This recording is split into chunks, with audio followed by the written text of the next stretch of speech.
streaming. Yay. Yay. Live on the internet. Jeff said they would love to be on next week also. So Yay. Yeah, They're cool. Alex, you were talking to some of those indie obscura or some of the people involved with that. Yeah. About getting them on. We should try and do that sooner rather than later. Yeah. I can see if they'd be available in 2 weeks. Sure. That sounds very good. Yeah. That'll be very exciting. I bet we could get if we record so early. I was gonna say, I bet we could get like a Jan or something on. What if we got Nomura on? We'd have to change our recording time, maybe not. I don't know. He seems like a guy who might stay up late. I bet he goes to bed around 3:30, if not later. Yeah, you could mean AM or PM, and I mean AM, but I bet he has a biphasic sleep schedule, and sleeps from like 3 a.m. to 6 a.m. and then noon to 3 p.m. I think it was an E3 conference, and he was wearing like cargo shorts on stage. Oh, I have seen that conference. There was a period in my life where it's funny that it took me until last year to get into Kingdom Hearts, because there was a period in my life where I thought that he was like the modern day, he was Yoko Taro. Yeah, basically. I thought he was like the prophetic classics author, except for video games. When I was 15, I just always thought he was the guy who put a lot of belts and zippers on people. That's where I eventually arrived. I mean, that's very true. That's not mutually exclusive. Talk about Final Fantasy X. Lulu's entire dress is just belts. Once I took a philosophy class and tried and replayed Final Fantasy X, that's when I understood that perhaps I was maybe overrating his work. Belts all the way down. Have you seen Donald Duck's hat?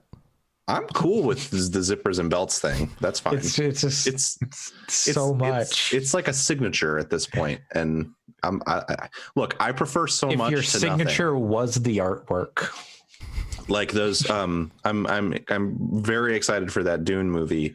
But if you look at the costumes from the David Lynch version and the costumes from the new one, it's like, yeah, the new one's so boring visually.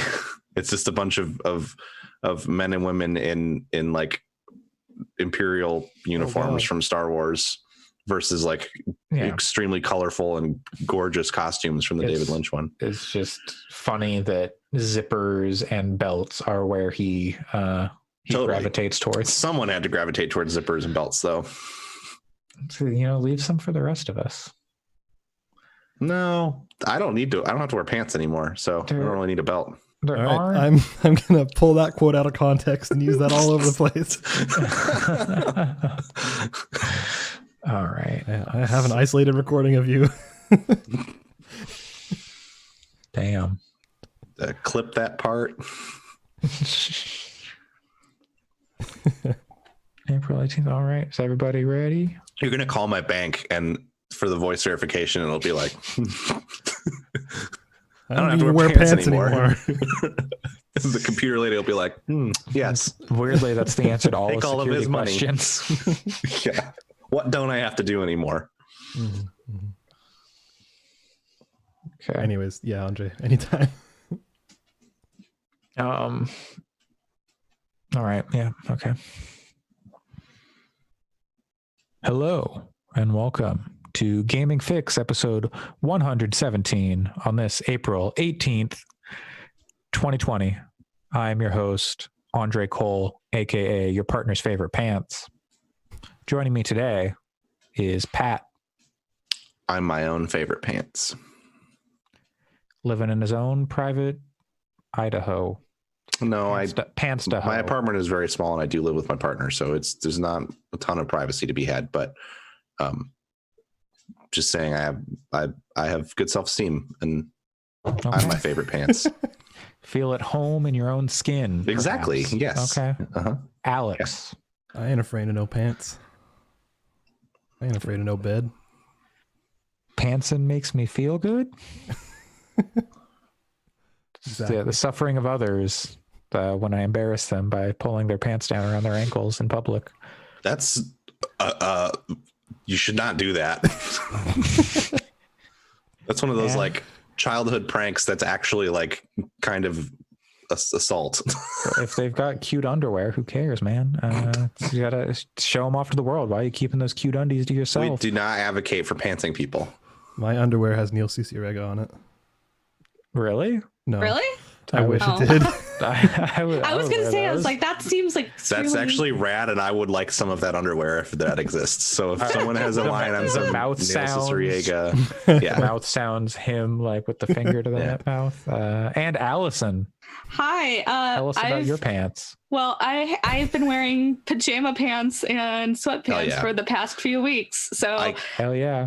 When I put on jeans to go for a walk, I was like, what am I doing today? I slowly am being broken of so normally I have like a pretty hard and fast rule that I'll go for walks in like gym shorts, right? Because it's a physical activity. If it's around the block, I won't like go out to a hike in gym shorts, but I won't wear pajama pants on a walk. Right. Yeah, that's me too. But it's starting the garbage out in pajama pants. Yes, I'll take the garbage out. Yeah. I'll take the dog out if it's just like walk the dog quickly. But if we're going to go for like an hour long, like walk around the neighborhood or whatever, I will not do it in pajama pants. But I'm starting to be broken down because it's like anymore. Who fucking cares? And also now that I know that putting on pants is like a like activation of capitalism, like a micro capitalist activation. Now we're not kind of paying you to wear sweatpants. Exactly. Just because of that article, now I'm kind of like, maybe I'll just wear banana hammocks everywhere I go from now on, because like, fuck that guy. Fucking riverboat captain. LA Times. Yeah. I have no idea what you're talking about, but sure. They just published an article that was like, it's time to start wearing pants like real pants, like we pay headline. You. It's real bad. You're being paid to wear real pants, not sweatpants when you work from home. Yeah, it's the story title was, I think they pulled the tweet down or changed the headline or something because they were getting like ratioed to hell and back. A lot seriously. Of bad headlines lately. Yeah, I woke up and read that headline and was like, it is unbelievable to me that this is not an Onion headline, because it was like this opinion piece by a fashion expert who in his profile picture has like a sun hat and like a like light blue button up shirt. And he definitely looks like I don't know, like an extra from The Music Man or a riverboat captain, which if that's your style, you do you, but don't fucking tell me what to do with my clothes, man. Yeah. And the title, the headline of the article was like, stop wearing sweatpants and put on pants like the adult you're paid to be. Wow. Yeah. And it's so dumb. God, it was so bad. It's like, you're paying me to do work, you're not paying me to wear real pants. So. And it was an absolutely serious article. There was no humor or self-awareness in it at all. Yeah, because I've seen a lot of people go, hey, putting on work clothes can be a like good transition from doing stuff. And I'm like, everything's terrible. I just want to wear pajamas all day. And I feel like I have a right to do that. I also think personally that there's an argument that is one of those like, don't tell people how much money you make things. That's like actually just manipulative to get you to like, get into work mode is like, fuck off. Like, I'm doing my job. Work. Let me wear sweatpants. Yeah. Well, when it's perfectly, totally acceptable to wear sweatpants. All the time, but especially when you're playing video games. Hell yeah. And that's what we're a podcast about, not a pants podcast. Hey. We're a I don't video even own games sweatpants. Podcast. Like, okay. I wear PJ pants and gym shorts. Just you wait. There's going to be an indie game where you play as a sentient pair of pants, and then it'll be like, now who's talking about like, I don't know where I was. I will fund this. And Bruce Willis plays the pants. Get at me, indie devs. I'll give you my stimulus money. See, I was just thinking of it I don't being want to more give of Bruce like Willis an Octodad type, like, oh, it's hard to move exactly. around. Yeah. But you're as a pair of pants. I should clarify. I don't have a specific distaste for Bruce Willis. I've heard he's kind of a dick, but he's fine. I'm sure he was nice to my dad at a Yellow concert once. It's just What? Oh well, I whatever. don't Let's leave that there. specifically want to give him money. Allison, are you thinking Yeah. like Quap but with pants? Oh, that's a good idea. Call it flop. Okay, like we're coming up with a good game here. Like this We is should the cut first this gaming and- fix like game.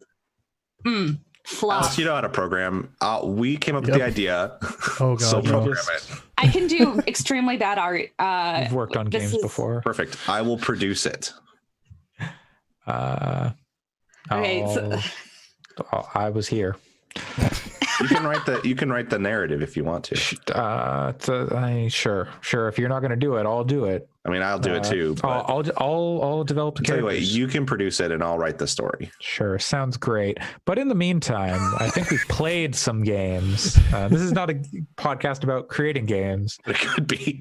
It could be. We'll transition any day now. But it is a podcast about games we played in the last Yay. week or so. I don't know. Ish. Yeah, depending on how long it has been since you've been on. Man, when Erica comes back, we are going to have so many games to talk about. If you thought Oh, our I'm so regular excited. episodes, if you thought our You think regular we're episodes long were now? long, yeah. Ooh. Well, I said we're going to talk about video games, so let's start with Allison. Boom. Oh, You've been playing so some very special games. The Air video game. Maybe too timely to be playing these games. Yeah, it's this seems. extremely timely. No, and I'm going to tell you about how timely it is because I was not expecting for how timely the second one is. So after last week, I've been playing both the Danganronpa games. I'd started playing the first one a while ago, but I don't know why. For some reason, I just didn't finish it. But then I got deeper into playing one, and I basically played it really quickly, and now I'm in the middle of Danganronpa 2. So that's been good, but extremely timely because, again, it's people who are all stuck in inside and can't get out for the first game. And then locked in the in a second- school. Yeah, you're locked in a school. Okay, so basically, if you're not aware of the game, it's a visual novel. And the first game is basically there are 15 students. They're locked in the school that they're going to. 15? I mean, Well, yeah. yeah. Don't Don't worry about it. Don't worry about it. But they're locked in a school, and basically, they're all of them are supposed to be these like super ultimate students. So they're like one's the like best martial artist, one who's the best writer, stuff The like that. ultimate gang leader is one of them. Yeah. Oh man. So- Ultimate That's- fortune teller. Yeah. Oh, is Ultimate Gang Leader only in 3? I can't remember now. No, he's the biker guy and one. Oh yeah, right. Yeah. There's I also forgot about yeah. You're thinking of someone else, Alex. Yeah, I am. But anyways, so they're basically told by this character Monokuma, who basically, hey, if you want to also, leave this place, Should be he's noted, Monokuma is a bear. he's like a really A stuffed bear. wonky looking bear, but don't call him a stuffed animal. And he's basically tells you, hey, if you want to get out of here, you're gonna have to kill each other. Like you have to kill one person, and if you don't get caught, you can go. But you also have to. But they also have to do these class trials to make sure, so that the people can prove you're innocent or guilty. And if they prove that the person who's the murderer gets punished, which is basically they get killed, or if the In spectacular fashion. in extremely spectacular fashion. Yep. Even to the point of like this game, is pretty standard visual novel. So it's like, you see the faces and there's very specific like it's not animated, and then they're just like the animation just ramps up for these death scenes. And the which animation style is extremely cool. It's extremely interesting. It's yeah, it looks really it looks like it's a very distinctive visually game. Like it looks very cool. But then also like if the person who's the killer goes free, then everybody else is supposed to die. So you have pretty high stakes here. But then there's also other mysteries going on and other things to discover. So like why you're there, what's going on with the school, what's going on with Monokuma, what's going on with all of this. So what's going on with the world. Yeah. So it was gets the terrible, horrible, worst thing to ever happen to society event, you know? Yeah, it's real bad. So I played through the first one pretty quickly, and then the second one I've been playing, and I just got past the point where the story was that there was a very contagious disease going around the students in the second one. Mm-hmm. And they had to isolate themselves, but away from people. And I was like, oh my God, why am I playing this game right now? Because I was like, because the first game, like the second game, it's more of the same basically, except they're now on an island. I still don't know all the mysteries around it, but I'm starting to get ideas of where the mysteries are going. Maybe. That's you think you do. I think I do. Yeah, but I'd love to hear what you think is going to happen. Well, do you intend to play these games? Me? Yeah. I don't know. This game is like almost 10 years old, isn't it? Like I could just take my headphones off if you really want to talk about the spoilers. That's fine. I want to hear where Allison thinks it's going to go, just for posterity. That's fine. Yeah, we won't spoil you. Also, it should be noted, 2 does have a second character along with Monokuma. That's not a bear, but Monomi. Yeah. I like low key love Monomi. Yeah. So I'm like, I keep wanting to Google search Monomi because I'm like, oh, like. Don't want spoilers though. But I don't want spoilers. That's the thing. Yeah, okay. So I've held off. Okay. Where do you think the story is going to go? So in Danganronpa 2 from where you are. So my theory for game 1 was that everybody would be robots. That did not pan out. That did not. Yep. I still think it was a good theory though. But okay. So one of the things in this game that they've shown us so far is that the academy, the Hope's Peak Academy, is on this island. And it's got to be it because they have the same weird door from the start, and it's basically it. So, man, basically my theory, like, I have 2 theories. First theory, this is all inside a video game because there have been multiple like real life. There have been multiple like winky nods about like the previous game and. Wait, this feels like a game. There's like one point where the screen is all glitching out. So this might be like a simulation or a game. The second theory is that this is like a Waterworld scenario. So that's what these islands are, is because that's where the actual school is, and like they have the other islands, but it like this is really that area in, I'm assuming, Tokyo, where the school used to be, but now it's just flooded with water. I thought you were going to say that the 2 games take place at the same time. See, that's another good question because I guess they talk about the other games, so maybe you wouldn't think that. Yeah, but also the thing is that one of the characters from 1 showed up in 2. Yakuya, and now I'm wondering, this might be either like accurate or hilarious in like a couple of days because I've been playing these games pretty quickly, and I'm intending to go play more of 2 after this podcast. But there's the guy who's considered the ultimate lucky student. Mhm. And the ultimate lucky student, for people who are listening, was the main character of game 1. Basically, like he was chosen by lottery to attend this like exceptional school, but he ends up being the protagonist of the game. Now there's an ultimate lucky student in game 2 who is extremely annoying and is basically kind of parroting a lot of the kind of things that were done straight in game 1. So because they're talking like a lot, because the game, like the themes of the game surround things like hope and despair, and they use those words constantly. Yeah. And the duality of between hope and despair. But he's basically kind of like the opposite of the original villain.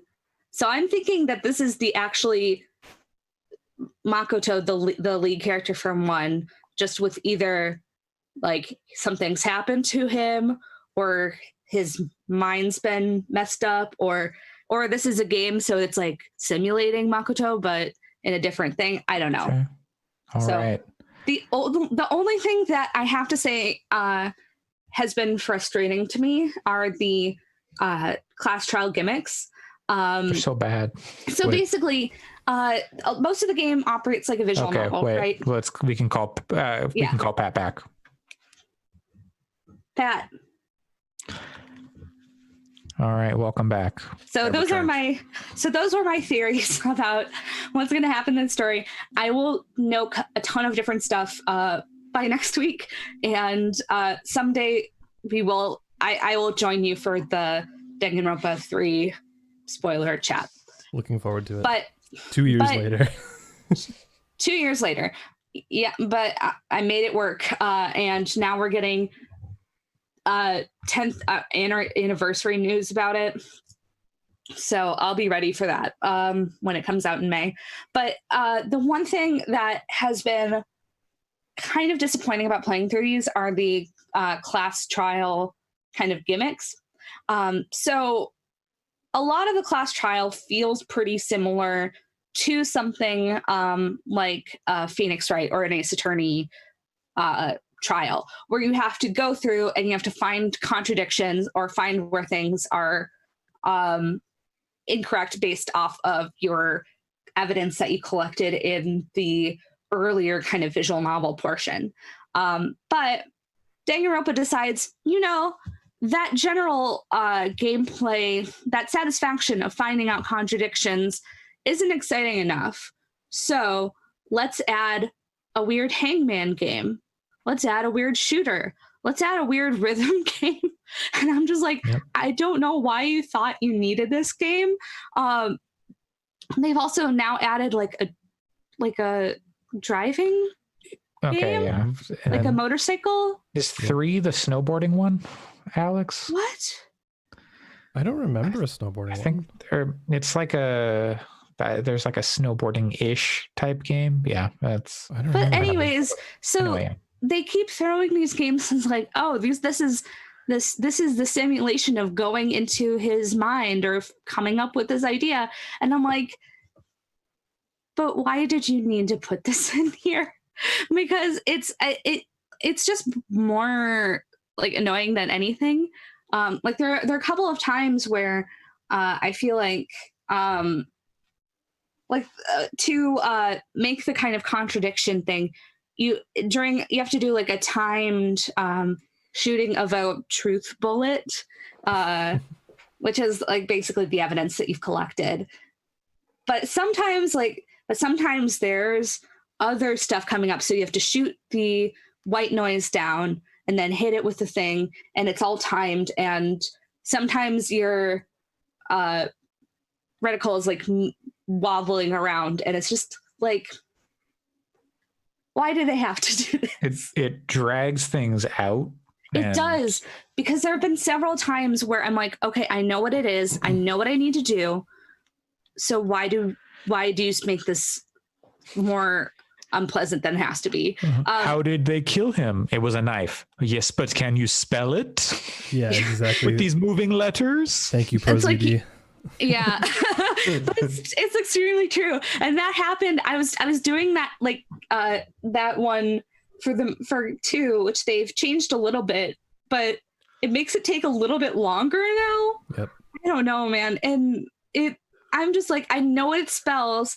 I just need to wait for these letters to come up on screen so Yep. that I can spell out the word. I know what it spells now. Can I just type it in? Easily the worst part of those games. Yeah, Yeah. It is better in 3, but there is one mini game in particular that takes like fucking a year. Mhm. Yeah. It's also a The- driving one. The one mini game I think is a solid choice is at the end of every trial, they have you put together like a comic of basically What what Sequence of happened. events. Yeah. Yeah. And I think that's a solid move, because sometimes you can get so caught up in the details of things, or just like, oh, that's contradictory because of that detail. But it shows you, it kind of makes you be aware of, okay, here's a specific series of events, what happened. Some of the so basically you're given like little images and you have to fill in this comic. Sometimes the images can be extremely vague in the first one, because like you're just like, because there's one in particular where there's one character getting into something, and then there's an image of them getting out of the thing, but they looked pretty much identical, and you're just like, which one is it? But ultimately, though, I think that's really successful. It's just the kind of the ones that don't really have anything to do with anything. I'm just like, Yep. why are you here? Like, people who are buying this game Yeah. know that they're playing a visual novel. They know that it's not going to be like an action shooty game. Yeah, but like But it is an action shooty game. at Yeah. times. But the thing I liked about Danganronpa, like all 3 of them, is that with those class trials, is that the way the conversations and discussions take place feels pretty natural. Like for what the characters it does. know, like what the knowledge they have at that time, and then the way they kind of like logic their way through the situations and like the conclusions they come to and stuff like that. I always found those really, Yeah. really well done. Right. There's I feel like it's very it does feel very natural how things move from one to another. And I do think that the characters are generally really like surprisingly good, because a lot I think it's really easy to go, oh, okay, they're the ultimate swimmer, so they're going to be all about swimming.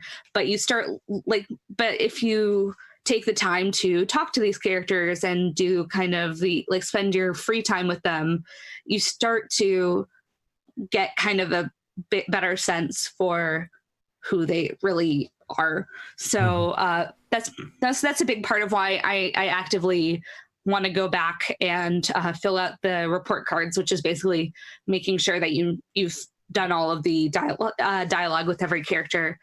They open up like a class trial thing where it's just like, oh, just live your school life with everybody. Yeah. And I'm like, oh, Yeah. I might do that in the future just so that I can hang out with these characters again. What do So they- I think what do they call that's that, like salmon mode or something. I can't remember. Salmon, something like that. Salmon mode. oh, I thought it was just like school mode. No, they have like a dumb name for it. I'll look it up. Keep going. I always wanted, like when I first played it, I wanted like my choices to have an impact on the story or something. Yeah. Sorry, There have been a I couple found of it. times where they kind of hint that it's going to have an impact on the story, and then I'm like, I get stressed out, and so then I Google it, and then it's like, oh yeah, it doesn't really matter. That was just like a fake choice, a fake out. Or if I could like, if I spent time with somebody and I learned something about them, if I could use that in a class trial or something Right. like that, even Yeah. that would be nice. But To step But back. I think- Sorry, one sec. In it's specifically in V3, it's called Love Across the Universe Dongan Salmon Team. Bless. salmon team. Uh-huh. Bless indeed. Sorry for But interrupting. no, you're good. That was important. No, that's good. Put a salmon mode in every game. Hell yeah. I mean, yeah, every game needs one. what was I even going to say there? I think the thing that was kind of making me stressed out about the first game, and actually what ended up making me not play it, is that there's basically so many characters at the start. You know, people are going to start dying, so you're just like, there's a lot of indecision. Like, who do I talk to? Who do I think is going to die next? Who do I think is going to die next? Do I talk to them, or do I pick like who's going to last so I can get all the way through that person? It's so basically the fact that there's like a separate mode that's like you can fill that out on your own time makes me feel a lot more like, okay, I can just kind of chill out about that, because because you get to the free time in the first game and you're just like, okay, there are so many people. I know who I want to talk to, but like, will they die? Well, should I talk to somebody else who's going to die? I have a gift to give them. Should I find a gift? I have to do this whole like gotcha machine to get presents. It's anyways. So, but I think that the fact that I think it's pretty easy to get kind of stressed out about that if you're, I guess if you're someone like me. But the fact that there's a separate mode makes it make sense, or makes it a lot less stressful to go, okay, I don't need to optimize this. I can just talk to the characters that I want to talk to. For sure. All right. Well, that's Danganronpa 1 and 2. We'll be back with more talk about 3. And I'll talk. Future. We'll find out if my predictions for 2 are right. This may or may not age well, but Sonia Nevermind, best girl. I don't know if she ends up killing anybody or dying next, but she's fun. She's been dead the whole time. I would be like, like that could conceive of, if I knew you weren't joking, I'd be like, wait, is that a spoiler? Am I joking? Who knows? All right. Well. Yeah, but yay. I don't think I like this quite comes to the, like, this isn't quite up there with Zero Escape, but it comes pretty dang close. Oh, it just you wait. But it just makes me realize that murder mystery visual novel is like the subgenre that I love very much. Yeah, murder mysteries are great, and like, again, the only thing I wish is that I had more agency in the story. I don't mind like going through like a predetermined story, but when I went in, I wanted to have more of an impact. Yeah, no, I get it, but it's okay. Still a great time. It's extremely fun. Well, next on our list. May I also recommend Raging Loop someday? All right. Raging Loop. Is that on everything? I know it's on like Switch and PC. Is it on anything else? I played it on Switch. I don't know about elsewhere. Okay. Well, I will pick that up because I legitimately Googled games like Zero Escape and Danganronpa the other day, so that I could play more games like this. So, well, in the meantime, Pat, you weren't here last week. You got a little cornucopia of games to share with us today. Yeah, although pretty much all of them were played this week. Yeah, no, I did start playing one of them last week again. Yeah. So yeah, I will get the oldest game on this list out of the way first, because I don't have a ton of stuff to share on it. But earlier last week, or I guess it was a few weeks ago now, that my partner started playing WoW Classic again. What are you doing? Classic.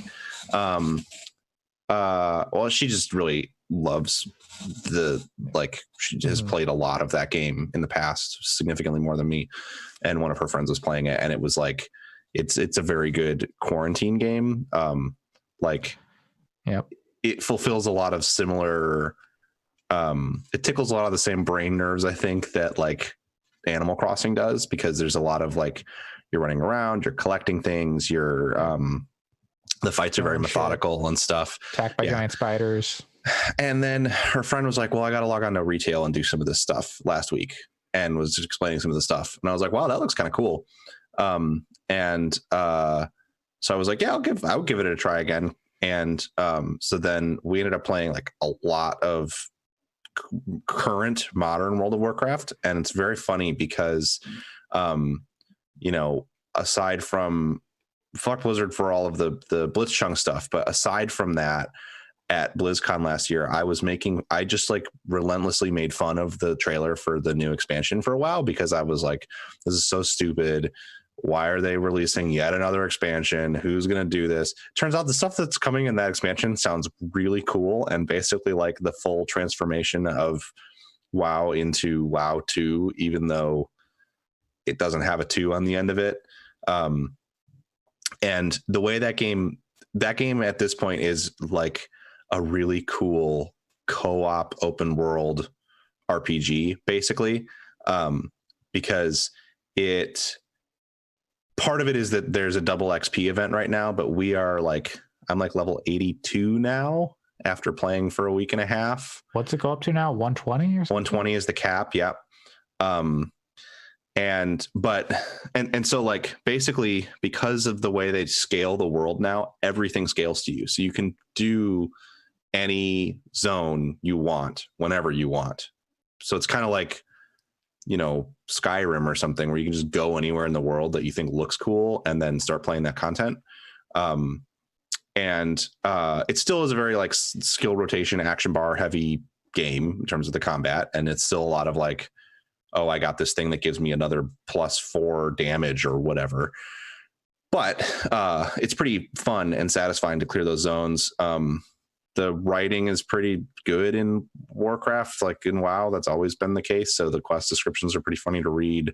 And it's just generally like I don't think I would want to play it with more than one other person, but like to go around the world and do quests and stuff. But playing with 2 people means that the quests are like super fast. So you can just sort of play these zones and then go and get a totally different aesthetic somewhere. And like, it feels different. There's a lot of cool stuff that's like fun carrot on sticks to chase in the most recent expansion that's out, even though that was generally pretty middling to a lot of people. They have these like, they're called allied races, where you build rep with certain factions, and then you can play as a sort of like slightly different, it's kind of a reskin, but it's cool reskins of existing races that have different traits and like unique abilities and racial mounts and stuff. So there's just it's fun to play, and the new expansion is wild because they're crunching the level curve back down to 60 as the cap, and making it so that each level takes longer to earn, but each level you get far more meaningful rewards. So you're making choices like every 2 or 3 levels instead of like every 15 levels like it is now. And the weirder thing is, you can, if you want to, you can just play it like it is now with the curve down to 1 to 60, and 50 being like the start of the Shadowlands content, which is the new expansion. You could just go around Azeroth like you can now and play any content, it'll scale. Also, though, you can start a character and there is a new starting zone for Horde and Alliance that's just like a single starting zone for each faction instead of the racial starting zones. And while you could go to your racial starting zone, you can also just start in that starting zone. And for the first 10 levels, you learn to play your class and learn all the mechanics. And then from there, you can talk to this time traveling gnome named Chromie, and you can just say like, she'll be like, oh, this is what happened. This is this is what happened, in WoW retail, and or the first WoW without any expansions. And then she'll just send you on like the storyline of World of Warcraft. And then you can say, well, I want to know the story of Burning Crusade. And she'll send you on the storyline of Burning Crusade. So you can still play it as an open world game if you want to, or you can have her time travel you to the different moments when the expansions were out to play their specific storylines on a more guided track, which is a really cool thing, because WoW story is ridiculous and not something that is like like I'm not going to sit here and tell you that it's like secretly a really amazing story. It's like Kingdom Hearts kind of, in that it's real dumb, goes all over the place, and is really fucking comic book. Lots of like aliens. Oh yeah, like right now there's the world got Sargeras stabbed a sword in the world. So there's a zone in WoW now that just has this huge fucking sword sticking out of it, like real Asura's Wrath type shit has happened in the last expansion. Also, there's pandas in some point. Just that's all I know. They live on the back of a giant turtle. Yes, they do. The panda stuff was like when WoW's story started to really go off the rails. Prior to like Cataclysm was like, holy shit, this huge dragon fucking wrecked the world and like changed the face of the planet. Now it's like there's like the last expansion, just like there's like a world that is sentient, and all of the worlds have spirits in them, and these titanic space gods try to like crack open planets and like drink their spirit juice, and Azeroth has super powerful spirit juice, so Sargeras wants the spirit juice, but there's like other titans that want to defend it, and like there's like raids in space and stuff, and like spaceships, and it's Wait, are the spaceships from StarCraft? No, they're like I was gonna say, are the Zerg there, or the no, there's no tie-in with that. You would think this is not a like StarCraft 3. Yeah, no. So anyway, I find the story enjoyable in the way that a kind of bad comic book can be, or anime can be enjoyable, and that it's like, this is fucking ridiculous, over the top. It's over the top, but it's pretty well told. Again, like one thing Blizzard has is a good writing staff. They don't necessarily come up with the best stories, but their dialogue writing and stuff has always been quite good. So anyway, I think the new expansion sounds interesting. The new expansion is a little less cosmic. It's more like you go to the realm of the dead, which is fun because it means they can bring back lots of characters who have died. And there's a new stuff, like it sounds pretty huge in terms of the amount of content it adds. And they're adding this dungeon that's basically like a roguelike dungeon where it changes every time. And you can play it solo or in a group, and it's like different challenges every time you go through it. It sounds like kind of like Rogue Legacy in a way, because you're like, there's certain things you can upgrade outside of the dungeon and stuff. So I don't know. It's been fun to play that game as like a co-op game with my partner for sure. I think like I'm not sitting here saying everyone should get into WoW in 2020, but I will admit that I was wrong, and it is cooler right now than I thought it was. It's probably a dark time for a lot of lapsed WoW players. Yeah, and I think whereas I thought the game was very much on its last legs after this last expansion was kind of received tepidly, I think if anything, it sounds like as long as they can execute well with Shadowlands, it's sort of going to be the thing that maybe gives that game new life. Maybe not draws people back in, but gives that game new life, at least for people who have been playing it. They're bringing WoW back from the land of the dead.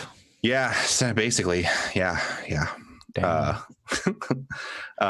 yeah, I don't know. The combat's fun, and it helps that I'm playing with someone who is way better and more familiar with the game than me, because she's done everything basically except for the most recent expansion. So she kind of can like help guide us. Like I basically like, oh, this sounds like a cool place to go, and she'll be like, yeah, it sounds great, and we'll go there. And she's very good at making the quests go fast without rushing too much. So yeah, so it's fun. Well, how about you tell us about something new, Pat? God. Yeah. So played a couple other games. I also kind of want to briefly hit on a game called Spin Rhythm XD, which entered early access. RXD. Yeah, entered early access last fall, and is still in early access, but they added custom songs recently to it. So they had a big discount with that. So I picked it up this past week. It is a rhythm game. If that wasn't apparent from its name. Does it make you go XD? No, it has a difficulty mode called XD though, which is like the ultra hard difficulty that when you look at the leaderboards, it's clear that no one is maxing out the scores for that. It is clearly very hard. It is one of the coolest rhythm games that I have played in a very long time, for sure. I think if you have any kind of love for that genre, you should absolutely check it out, because it's doing some really cool things. So it's like very unique. It's designed so that you can play it with any kind of controller. So you can play it with a mouse. I'm playing with a mouse and keyboard right now, which is actually really fun, as weird as that sounds for a rhythm game. You can also play it with a MIDI controller that has a spin wheel on it. So if you have like a MIDI DJ deck, you can play it with that. All that you need is to have a spin wheel with touch sensitivity. And you can also play it with a Xbox controller or whatever.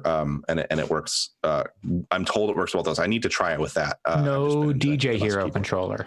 No, DJ Hero controllers don't work with it, but it's because the wheel needs to be able to spin freely, like around and around. And the DJ Hero controller can't do that. It has like locks. So it almost would work, but I think they're like kind of committed to the spinning, so that I don't know that they're going to put that in. It also is just a very different game than DJ Hero. It sounds, when you first hear about it, it sounds like it would be like the remedy for no DJ Hero 3, but in reality it is very different and unique. So basically you have a lane that looks like any other rhythm game, with notes that look kind of like Guitar Hero or Rock Band notes coming at you. You have a wheel at your end, and it has two colors, red and blue, although I think there's colorblind modes so you can change the colors. But and the wheel rotates. For me, I'm using a mouse, so I move the mouse back and forth to rotate the wheel. And the most basic action is to make sure that the notes coming at you, you have the color. The wheel is split into like gates. So it's like there's red and blue alternating around the wheel. And each gate is like about half the width of the play field or the lane. So if you imagine like a circle that's like red, blue, red, blue, red, blue, red, blue, and you're rotating it around. So the most basic interaction is to make sure that you have the right colored part of the wheel sort of catching the notes that match its color, which is very simple, but there's a lot of like fun, like, because it alternates, if you have like something that's far on one side of the lane and one that's far on the other side of the lane, it might actually make sense for you to rotate further to the left to catch the next alternating color. But that's just the most simple interaction. There's also tapping, where you have to click the mouse button or push a button or tap your DJ wheel as a note comes over the wheel. There are hold notes where you have to hold the button down and move the wheel with a trail. There's spin notes which are more common, where you have to click and like drag the wheel in a spin. Obviously if you're playing with like a DJ deck, you would just touch it and spin it. And then you always end up having to catch it not always, but usually you have to then catch it with a tap note at the end. There are scratch sections where you hold the button down and move the wheel back and forth. There's off beat, like there's times when on mouse and keyboard you have to hit the space bar, but you could set it to whatever button you want, and it looks like a kick drum beat from Rock Band that goes across the lane. So ultimately the result is like you feel the music a lot, because it's got all these different kinds of interactions, and they start to become, the visual language is very strong. So they start to become like second nature, and you get into that kind of flow state that you get with the best rhythm games. And I think it's super, super effective and fun. And the way they layer the difficulty is really great. Like easy difficulty is still fun to play. It just only uses like the match, tap, and spin actions. And then normal, they start to add holds. And then hard, they start to add the like kick drum spacebar beat. And then when it gets to expert and XD, it's like gets ridiculous. And it has an original soundtrack right now. There's 30 songs in the soundtrack. It's all variations on electronic music. Mm-hmm. So it has some like really cool artists like Too Mellow and Pegboard Nerds and Hyper Potions. It has some of the music from Just Shapes and Beats in it, actually, which just a few tracks, but Cool. Those are really fun to play. And generally is like, if you don't like electronic music, you're probably going to not dig the soundtrack, but they did just add custom songs as well. So how does the custom song stuff work? Is it just is it like AudioSurf, put in an MP3 and it makes a track, or so is they have to be authored? You can, the editor, I haven't messed with the editor, but I think the editor is it's right there in the game menu. It's not like a separate launcher. So I think the editor is fairly easy to work with. And there is already a website up that called SpinShare, where people are putting downloadable tracks, and they built a custom tool, so you can install the tool and it'll help you import tracks into the game. So it's already got that infrastructure going. It just needs more of those tracks built. And it thankfully is part of building SpinShare is there is some sort of, I'm not a dev, so it was hard for me to parse some of it, but I'm in their Discord, and one of the parts of the project was developing a tool to translate a lot of the stuff from OS into this. So if you have like OS beat maps, then you can use them. You can get part of the way to translating them to a Spin Rhythm beat map, because there are some similar interactions in both of those games. So it's really cool. I can't recommend it highly enough. It's really affordable. It's $20 normally. I got it for like $12 on sale. It's still in early access. So they still have development to do. They said they're probably going to be in early access for another 6 months or so. But it is already super, super, super recommendable. I've played through the soundtrack 1.5 times, once on easy, and then I'm working through it on normal. And it's just very, very satisfying to play. And it's a really good like break. I've been using it like if I start to lose focus when I'm working, I'll play a song or two of Spin Rhythm rather than like look at Twitter or something, because the songs are really snappy and short, and it's very easy to jump in, play a song, and then jump out, take 5 minutes. So yeah, it just works well for that. And again, it's like one of the only times I've ever played a rhythm game with a mouse and keyboard and found it like my preferred way to play. So yeah, that one I recommend quite heavily. I assume it'll come to consoles at some point too, but I don't know if it'll come with the song editor. Probably not. Yeah, so I'm assuming that PC is probably the way to go if you want the sound editor or song editor. Definitely put it on my Steam wish list. So I assume it would run on anything. Yeah, around April Fool's last year, someone put like how to get custom Beat Saber songs on PS4. And I think it involved them like cracking an egg into their PC. That's funny. Like, damn. But yeah, the last thing that I can talk about a bit is I have been playing a lot of Riot's new team-based tactical shooter, Valorant. Counter-Strike. It entered closed beta last week on, I think the 7th was when they started giving out keys kind of en masse. There was like a very small intro closed beta group the week before that, but they had a weird method of getting into the beta, which I think we'll probably start seeing more now, because it has led to a pretty successful beta where they were giving out keys to people who watched Twitch streams, which was a little brutal, because all I can say is I'm very glad that this happened while data caps are suspended, because I ended up having Twitch streams open for a long time. But I eventually got in last Saturday, it was like last Friday or Saturday. And fortunately have a group of people to play with, because this game is a Counter-Strike. Like very much so. It is the foundation of the game is just Counter-Strike. Do you move faster if you're holding the knife?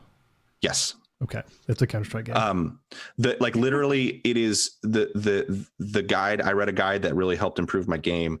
And it talked about how in Counter-Strike, when you strafe, you hold down both buttons and then release one. And I didn't know that, because it's actually faster to stop if you do it that way rather than holding one button, letting go, because your momentum carries. Yep. That is one of the only differences in Valorant at a base level is that in Valorant, it doesn't matter if you hold both strafe keys. Like you can just hold one, push one, and it's the same stop distance from momentum. But the momentum stop is almost the same as it is in Counter-Strike. It is the same kind of game where, every round you're buying weapons, the weapons map to Counter-Strike weapons. There is a powerful sniper rifle that kills people in one hit called the Operator in Valorant. There is the base bullpup assault rifle is called a Bulldog, which is the same as the AUG from Yep. Counter-Strike. Like it is the same game at its core as Counter-Strike. And at first I was a little put off by that, but I actually think Blizzard, Valve, and Riot are companies that ape each other. Like basically they've all built empires off of mods that their communities made in the late 90s and early 2000s. So like That's not wrong, actually. It's like Overwatch's Team Fortress 2, which was a mod of a game, and like Hearthstone is kind of taking a lot of stuff from physical trading card games that Legends of Runeterra is building off of, and League is a takeoff of Dota, and so I don't know. Dota 2 is a takeoff of Dota, and Artifact is a takeoff of Hearthstone. Like it's there's just a lot of kind of intermingling with ideas. so turtles all the way down. So much of what they do. Turtles. I mean, I it's in some ways in that triangle, I give credit to Valve because they tend to just hire the modders to make professional versions of their mods. But whatever, it doesn't bother me that Valorant is Counter-Strike at its core, because Counter-Strike is a game. I love the concept of tactical shooters, Siege and Counter-Strike being the most prevalent ones, but the community around Counter-Strike is so off-putting to me at this point, and it's so hard to enter that world. They're at a base level, because Valorant is cartoony and bright colors and not terrorists and counter-terrorists kind of thing. It is more appealing and kind of feels like a new entry point, even though it draws so much from CS. So anyway, if you're not really much of a CS player, these games CS and Valorant by extension is a 5v5 game. There on the maps, there are bomb sites. One side is trying to plant a bomb. The other side is trying to keep them from planting the bomb and either time them out or defuse the bomb once it's planted. You have 1 life per round. So rounds frequently end just with one team killing the other team. In Valorant, the rounds are 1.5 minutes. I don't know for sure if that's how long the rounds are in Counter-Strike or not. Because I've only played DMs in Counter-Strike in the last 10 years. They're very quick rounds, and they need to be quick because the game is first to 13 wins. Oh God. Oh gosh. Yes. Holy crap. It is not short games. After 12 rounds, you switch sides, and the economy resets. These games also have an economy. So every round, when you start the game, you have a basic pistol and a knife. And when you get kills, when you win or lose a round, when you plant the spike is what it's called in Valorant, not bomb, you get currency, money that you use to buy weapons and armor. So a lot of the game is managing when it's the right round to buy and sell. A lot of it is communicating it with your teammate. If your teammates all want to just roll with pistols to save for a round and they don't expect to win, it doesn't make sense for you to blow all your money on an operator, because you're not going to do a whole lot with that when the rest of your team has pistols. So, Okay. Sorry, question about Yeah. the Counter-Strike-ness of it. Can you pick up enemies' weapons that they have dropped? Absolutely. That is a key strategy is if you survive and kill an enemy that has a better gun than you should pick it up because it's free money. Yeah. Yep, that is absolutely a thing. The game, there's things like you're wildly inaccurate when moving. You really need to stop and plant your feet before you shoot. If someone is spraying down a hallway at you, you're going to kill them faster if you peek out behind the corner and stop moving, take aim carefully, and fire. you're going to win the shootout over them spraying. It's absolutely not a game about spraying bullets. It's a game about like very careful shooting. I'm out. You can die in a couple of shots, even if you have full heavy armor. So it is very important to play tactically. There's a lot of concepts of holding angles where you don't really roam around the map. Most of your team will probably be posted up, holding an angle, waiting for someone to come around a corner or whatever. That's why things like vision are really important, and communication is really, really important because everyone needs to be on the same page. It's the first game in a long time where I've used public voice chat because you kind of have to if you want to win. A team of 5 people that are not speaking to each other are going to lose to a team that is even half the team talking to each other. Yeah. I've only had one out of 30, 40 games at this point, at least. I've only had one instance where I had to like tell someone to fuck off and mute them. I would say to anyone playing this game, if you're 1-12 at the end of a round, have 1 kill and 12 deaths, maybe don't tell people how to play the game. And especially don't scream at them. But yeah, it's cool. So the biggest difference between Counter-Strike and Valorant is that Valorant has character abilities and kits. So like Overwatch.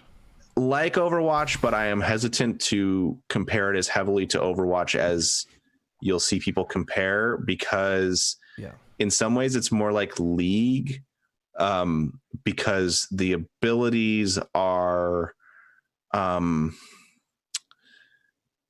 they're very situational. In Overwatch, it's like if you're playing as Junkrat, you're probably throwing explosives everywhere all the time.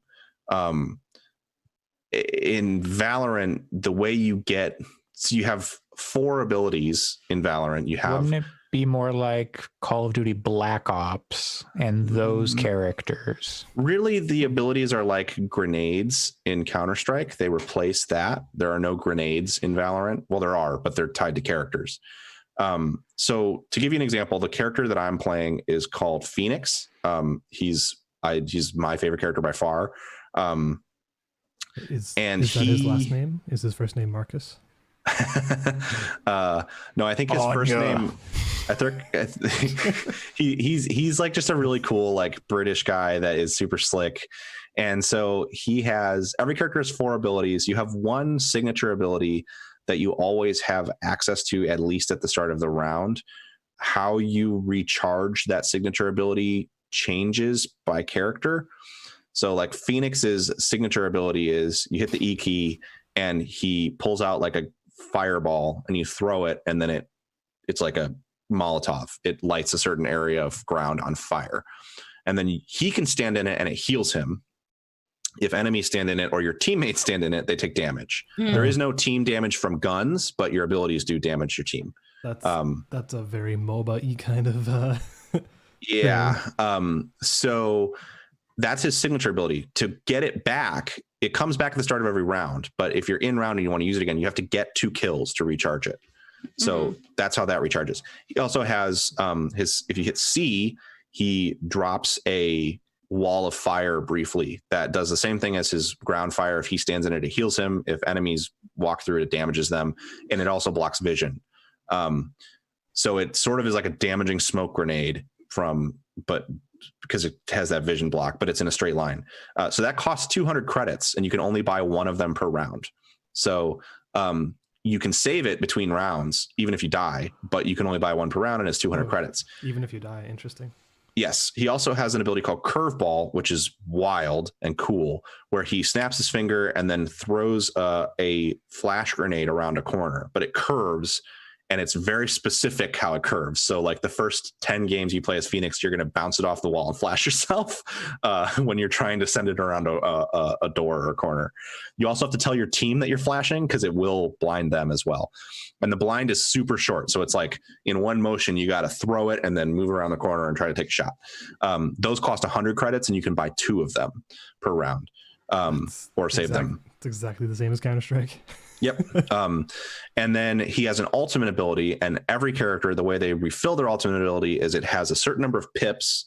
You fill a pip by either getting a kill, dying, so you will get it even if you suck eventually, or there are orbs around the map that are considered like objectives, like in a MOBA that you fight over, where you can collect them and get an ultimate pip. So Phoenix's ultimate is... I thought it was like Crackdown. Oh, no. They do kind of look like Crackdown orbs. Phoenix's ultimate is you hit the X button. He says... I forget the voice line. It's like Overwatch. When you ult, they say a global voice line so the other team knows you're ulting. And I'm shitting. Yeah. And then Phoenix, for a pretty short window, you only get about like 6 seconds, maybe 7 seconds, something like that. You can move around, shoot as normal, but if you die or if the timer goes out, you go back to the point that you ulted from. So it's like a free life to go and scout, basically. And you can still shoot guns, so you can scout and get a kill. It's free. You're free to move in that time. Because if you die, you're just going to go back to where your body was. So there's like a healer character whose signature ability is she heals someone, and she has a 35-second cooldown on her heal, which in a 1.5-minute round means she will at most get to use it twice. Her ultimate is a res. Her C is a crystal wall that blocks vision, and you have to shoot through it to get through it. And then her, what is her other?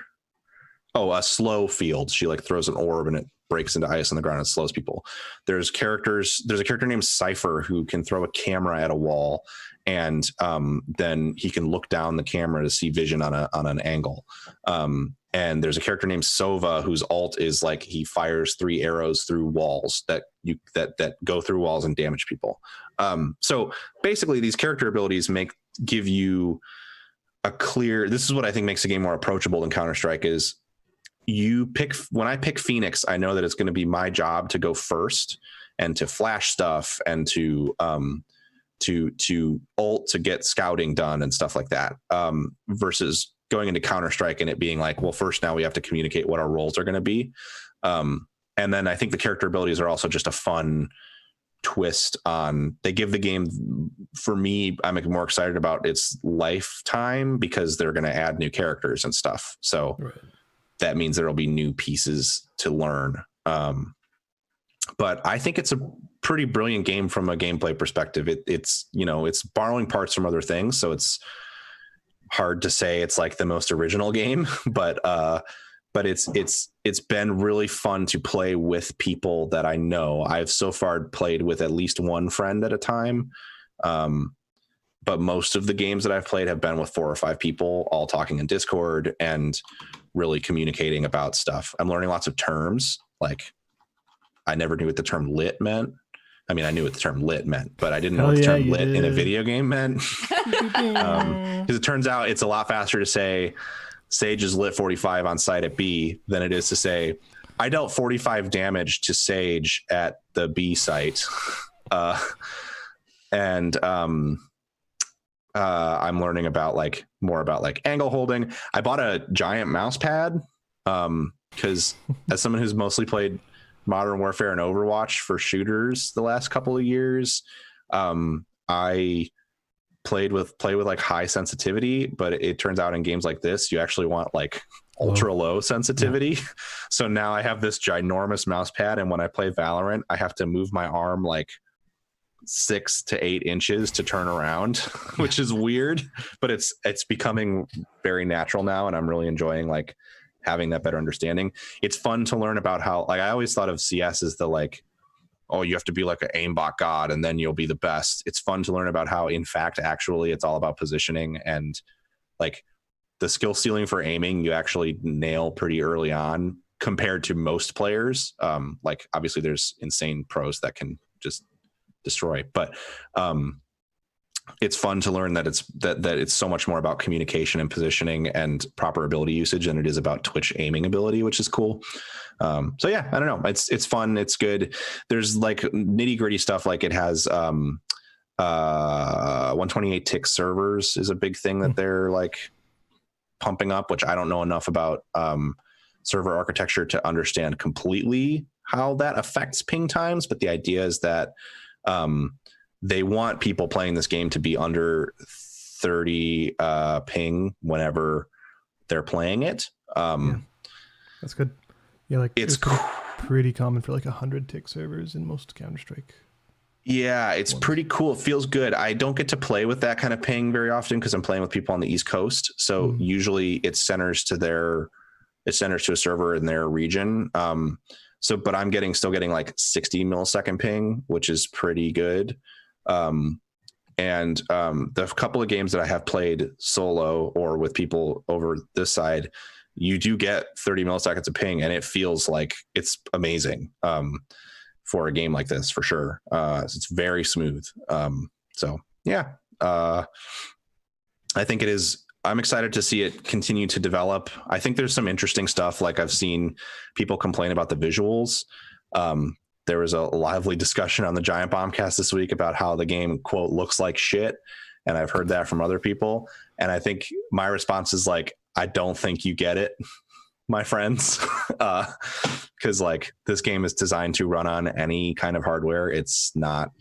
It's also beta or alpha or whatever it is. I don't think the visuals are going to change. People Probably keep not. saying that, but I don't think like when you play it a lot, you start to really grasp like there is a reason that the abilities look very flat. And it's because they're trying to do something specific with vision and control. So when Jet throws a smoke and it's just a flat gray orb, that's like, they're not using particle effects because they want it to be clear that like this is the smoked space. You can't see through it. And it's probably much easier to design it that way instead of making sure that different graphical options all maintain the same level of like shit going on. Otherwise you end up with like, it Quake, where everyone just turned all their settings down to like super low and everyone's just triangles running around the map, or PUBG, where people turn down their like, PUBG. foliage and the foliage, stuff like that. Yep. So I think I actually hope they leave it the way it is. I think it looks fine. It conveys information really, really well. The one dumb thing about the visuals is that the game it has blood in it. I didn't even realize it was blood. It's just like a red, like it's barely recognizable as blood, but it is important because it shows you when you're hitting unarmored segments of the body. So later in the game, it'll denote headshots for you. And there's a little audio cue too, but for esports events, they're requiring, because for the first, sort of like with League, they're not opening it up with like the Valorant Pro series or whatever. They're going to be they're looking to the community to do tournaments, more like CS or Dota, that they'll sponsor and support, but that they're not organizing their own league for it at launch because they don't want to. It makes sense. It's not great to say like, we're releasing an esport game and join our esport league. You kind of got to let the community like determine whether it's and then in a few years maybe they can take that effort, hire those people and build their own league like they did with League of Legends. But anyway, for one of the standards for community events, you have to turn off the blood, which is like interesting. Why even put it in there in the first place? Because there's still feedback. It's sparks instead of blood that fly off people. Just make that the default. Well, yeah, especially if that's like your default. You're censoring the creators, Pat. They're censoring themselves. They're censoring the community with their it's so funny. That's bizarre. That seems weird though. Like, I don't know. Like that seems like if you're playing a Dota or something or a League and like they're like, oh, but you have to turn off last hit animations or something. Like it's even weird for like, sure. Yeah, like it's just weird. And like, I don't why think is it there? Exactly. That's the thing is I don't think it would have been weird if they just hadn't put blood in the first place. And there's a lot of like, well, it's because of Tencent, but like whatever. It's because of ESPN. 10 cents. It's not because of Tencent. They won't show Counter-Strike on ESPN because it's terrorists and counter-terrorists and people's heads explode. So like that is the reason they're having you turn off Blood is because they want to put it on TV.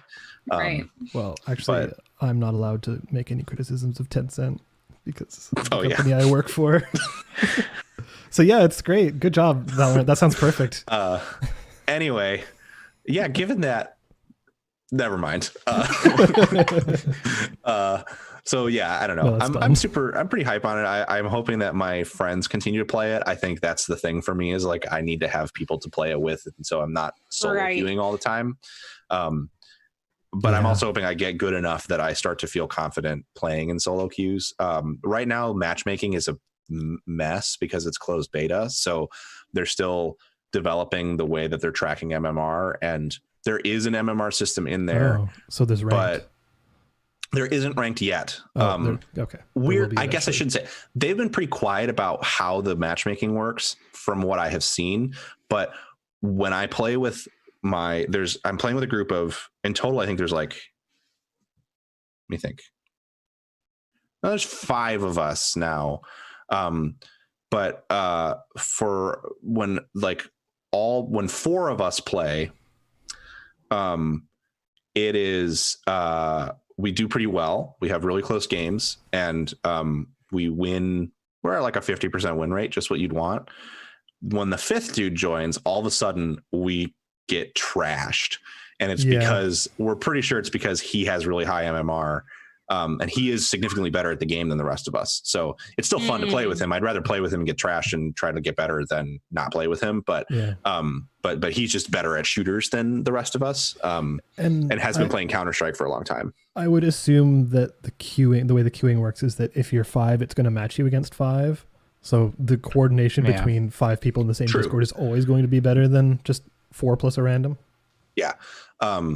But you know, even we have pretty good, our communication is not really the issue when it comes to why we're getting trashed. It's more like, now it feels like I'm playing against aimbots. Cause they're just so good at it. So I suspect there is some kind of matchmaking happening, but it's hard to say for sure. They are adding a ranked mode soon. They have done a really smart job, I will say. That seems weird for a beta. Okay. I mean, it's to test it. It's to The game is out in like 2 months, so it's not going to be a super long beta. Is it going to be free to play? Yes. And so far the model looks like it's almost entirely just cosmetics, unlike League. There are 9 characters in the game. You get 5 of them out of the gate. As you level up, you unlock 2 of them pretty quickly within like 5 or 6 hours of play.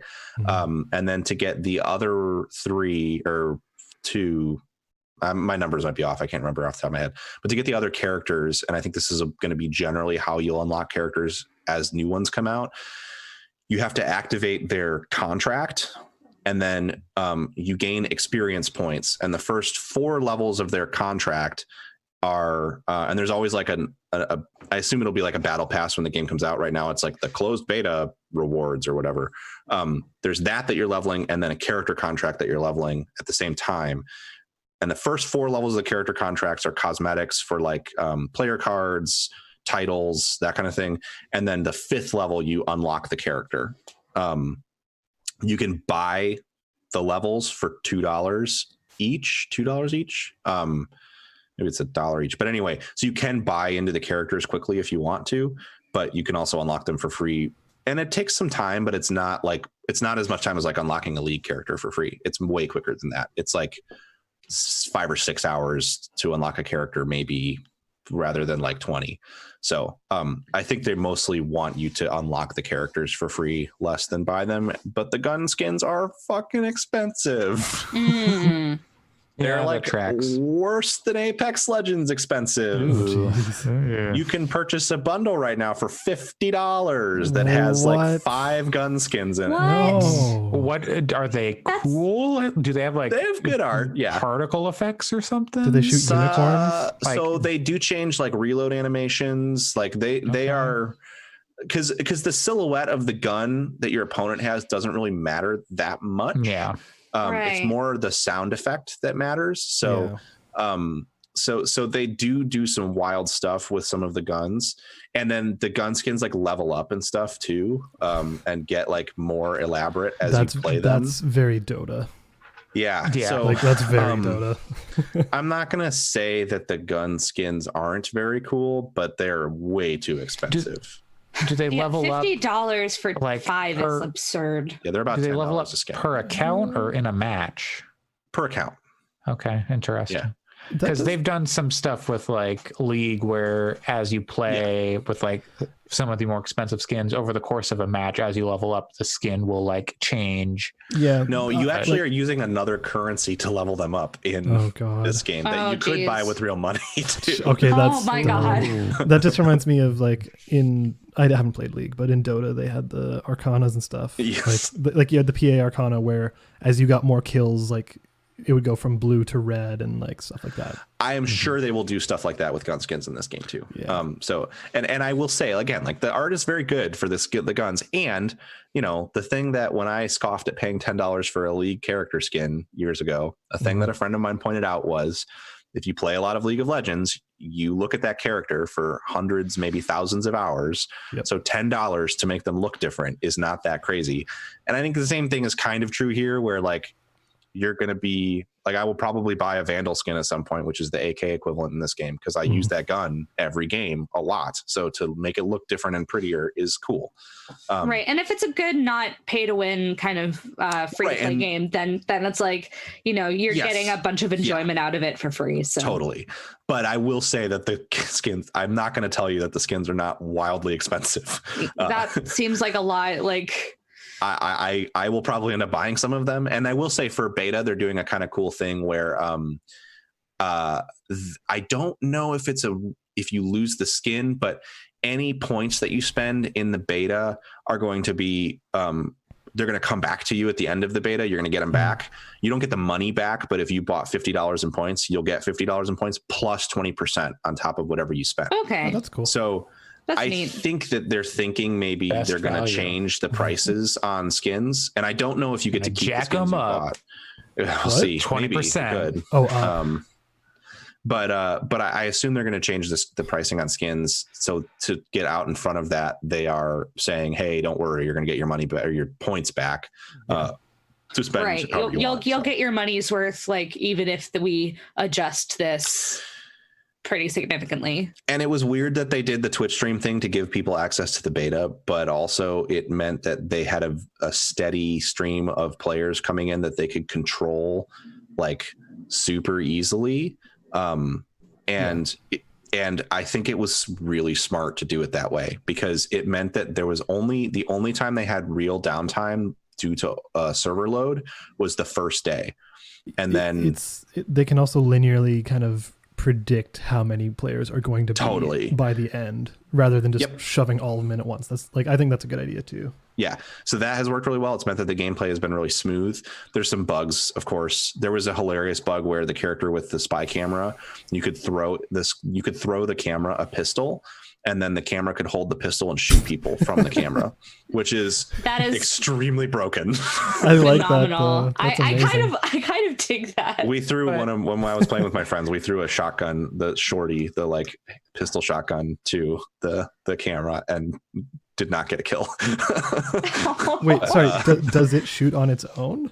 No, you control it because because the camera will. And I don't know how this is supposed to work, because I've seen it work both ways. It's bugged one way or the other, but you put the camera on a wall and then it'll give you vision on the mini map down a corridor, but you can also take control of the camera as that player to manually point it. That makes sense. So it would be holding the gun and then you could shoot the gun from that view. Really funny. I just want to imagine being on the other team and being like, wait, that's a camera. And it's shooting at you. Yes. So there's been some bugs like that. There was a point on the map at one point where you could like hide your body behind some TVs up against a wall. So it was basically like you could get yourself stuck up there if you had someone boost you up with a crystal wall. That was one of the abilities. Yeah. And you could just hide up there. And it's like in these games, verticals are hard to deal with. Like it's it's hard to deal with someone being above you because you have such a short amount of time to change where you're looking that it's goes from being like one plane of space to move your mouse across to being two. And usually you'll lose if someone is looking at you down from above or below you and you're looking up or whatever. To be fair, that also exists in Counter-Strike. Well, I guess with that in mind, does it have like, how are the maps? Like, is there a Dust 2 equivalent that like everyone loves? Or is it well, there's 3 maps right now. Okay. So one of them is just Counter-Strike. It's not like a one-to-one recreation of a Counter-Strike map, but it has that feel of it where it's 2 sites. There's a large building in the middle that you can use to kind of it's like almost symmetrical. There's 2 sites and then there's a thing in the middle and you can kind of see it's got a heaven. That's what the Counter-Strike term is for a high point to look down from that you can see down into the site from 2 places. Does it have a short A and a long A? Yes, every site has a short and long, and that's what they call them on the map officially too. Oh, really? That's funny. Yeah, there are specific does Dust 2 have a hookah? Is that? Not familiar with it. If it does, okay. There's a map in Valorant that has a room called hookah. That is you like 2 at hookah is a pretty common term. So anyway, there's that map that is very Counter-Strike. I guess in that map, actually, there is a mid, and then A site has a long, and B site has a short. It's not symmetrical in that way, but it is pretty Counter-Strike. Yeah. Then there is a map that has 3 sites. Oh, interesting. Which is kind of wild and very hard to play at first. So it has an A, B, and C with B in the middle, and A and C each have a long and short, and then there's just mid for the B site. And Breaking Bad. Yeah. AMC. Anyways. And then the third map is a 2-site map, but what's cool is it has an A and B short and long for each site. Yeah. Without the sort of middle. You can still get to the sites through a connected middle piece, but it doesn't have the same like raised thing in the middle. But it has teleporters that are one way. What? So you can rotate from A to B or B to A, but the teleporters are in different spots. And like there's one teleporter in the middle that goes from A to B, and then a teleporter that goes on the outside from B to A. And the teleporter doors you can shoot through them.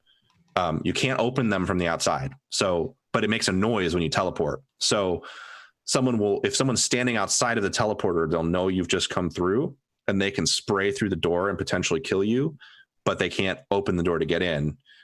So when you combine it with like someone can give you vision through a wall with an ability on a character, and you can rotate through a teleporter, you can like teleport and kill them before you can even see them for real. And it's very cool the way that stuff works. But the maps are interesting for sure. That's cool. Yeah. So my hope is that they continue to come up with a unique idea for each map like this, instead of just making a bunch of like, it's fine if they only ship with 5 maps if each map is unique, is kind of my feeling. So yeah, that's kind of where I'm at with it right now. I like it a lot. We can talk in news. They have some anti-cheat stuff that is tough. Yeah, I also have a key for this game, but I'm not going to play it. Not for the time being. But that's Valorant, and I think it's. You see it becoming a big esport game, with a big sizable following. I think it depends on how willing people are to leave Counter-Strike behind, kind of. There have been some notable pros who have already said they're doing that. But I think that people are going to see this game and go, oh, I like the art style. And because the characters are cool, even they're some of them are kind of samey, but they're cool. And I think people are going to see it and go like, oh, it's got this like slick art style. It's Riot. I should play this game. And then they're going to play 2 games of it and go, I hate this. Because it is so much a tactical shooter. I also kind of worry, like they're very much positioning it as an esports game, like from the get-go. Like it seems like that's kind of what it was designed with in mind. And the last game I can think of that did that was Evolve. and people were really into that for like a week or two, and then it just kind of crashed and died. And it was a good game, but it was a good game. As someone who's into Evolve, I think this is a better game. Yeah, I think the thing it's going to do is, I think there's probably a lot of people like me that exist that like. Let's not get ahead of ourselves here. Of tactical shooters, not necessarily like me, but that like the concept of tactical shooters and want to play them, but find Counter-Strike impenetrable, and Siege is more approachable than Counter-Strike. But the thing about Siege is like the rounds are pretty long, so when you're bad at it, it sucks because you end up watching people play for like 4 minutes before you get to spawn again. And it's also now Siege has like 5 years of characters, not that many, but like 3, 4, something like that. And each character pass is like $20. So if you want to just like go all in and have access to all the Siege characters, it's like $100. It goes on sale a lot, so that's not. Yeah, they've got bundles and stuff, but the bundles are weird. And it's I mean, seriously, as someone who like checks in on Siege every year or so, and I usually just like get the characters that have come out, just because I don't want to be in a position where I want to play that game in 3 years and I have to spend $80 to get back in. So I'd rather spend $20 a year at some point. It's expensive to get into Siege now if you haven't played it at all. And you really do want the breadth of characters, because Siege characters get more interesting every year. So like, it kind of sucks to just be able to play the base characters. So the fact that Valorant is free to play and kind of like Counter-Strike players are going to be better at it from the jump, but if they can do smart things with matchmaking, like right now, if you want to start playing CS, there is no one bad at CS for you to play with. That's kind of how it is. Matchmaking aside, everyone is good at it. But if a bunch of new people who are new to the game come to Valorant and they develop good matchmaking tools that actually put you in matches with people that are at your skill level, that could be like sublime. That's the reason I think Modern Warfare is so good at its core, is because it has really good matchmaking. No, but haven't you heard skill-based matchmaking is a blight on video games? Well, I beg to differ. And I think that Riot would probably. Streamers just want to stomp people. They don't want to fight people who are good. But if you stream snipe them, you're banned forever. Yeah, I really think though that the fact that the rounds are only a minute and a half is going to be super helpful for people to be able to stick with the game, because you get another chance much faster than you do in something like Siege. And as long as the big if though is like, you do have to talk to your team, and if the community goes to shit and gets super toxic.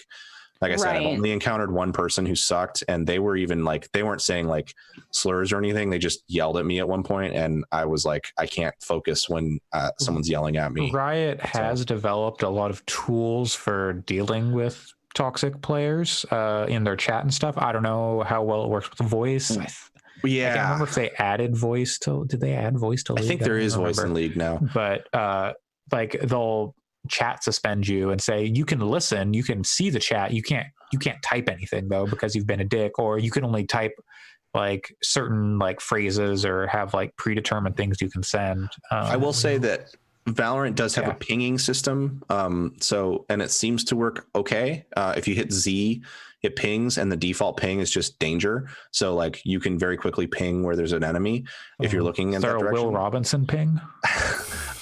And also, someone said the N-word in chat in a game. I was not in this game, but I saw a news story. Someone said the N-word in a game, and they were banned before the game was over.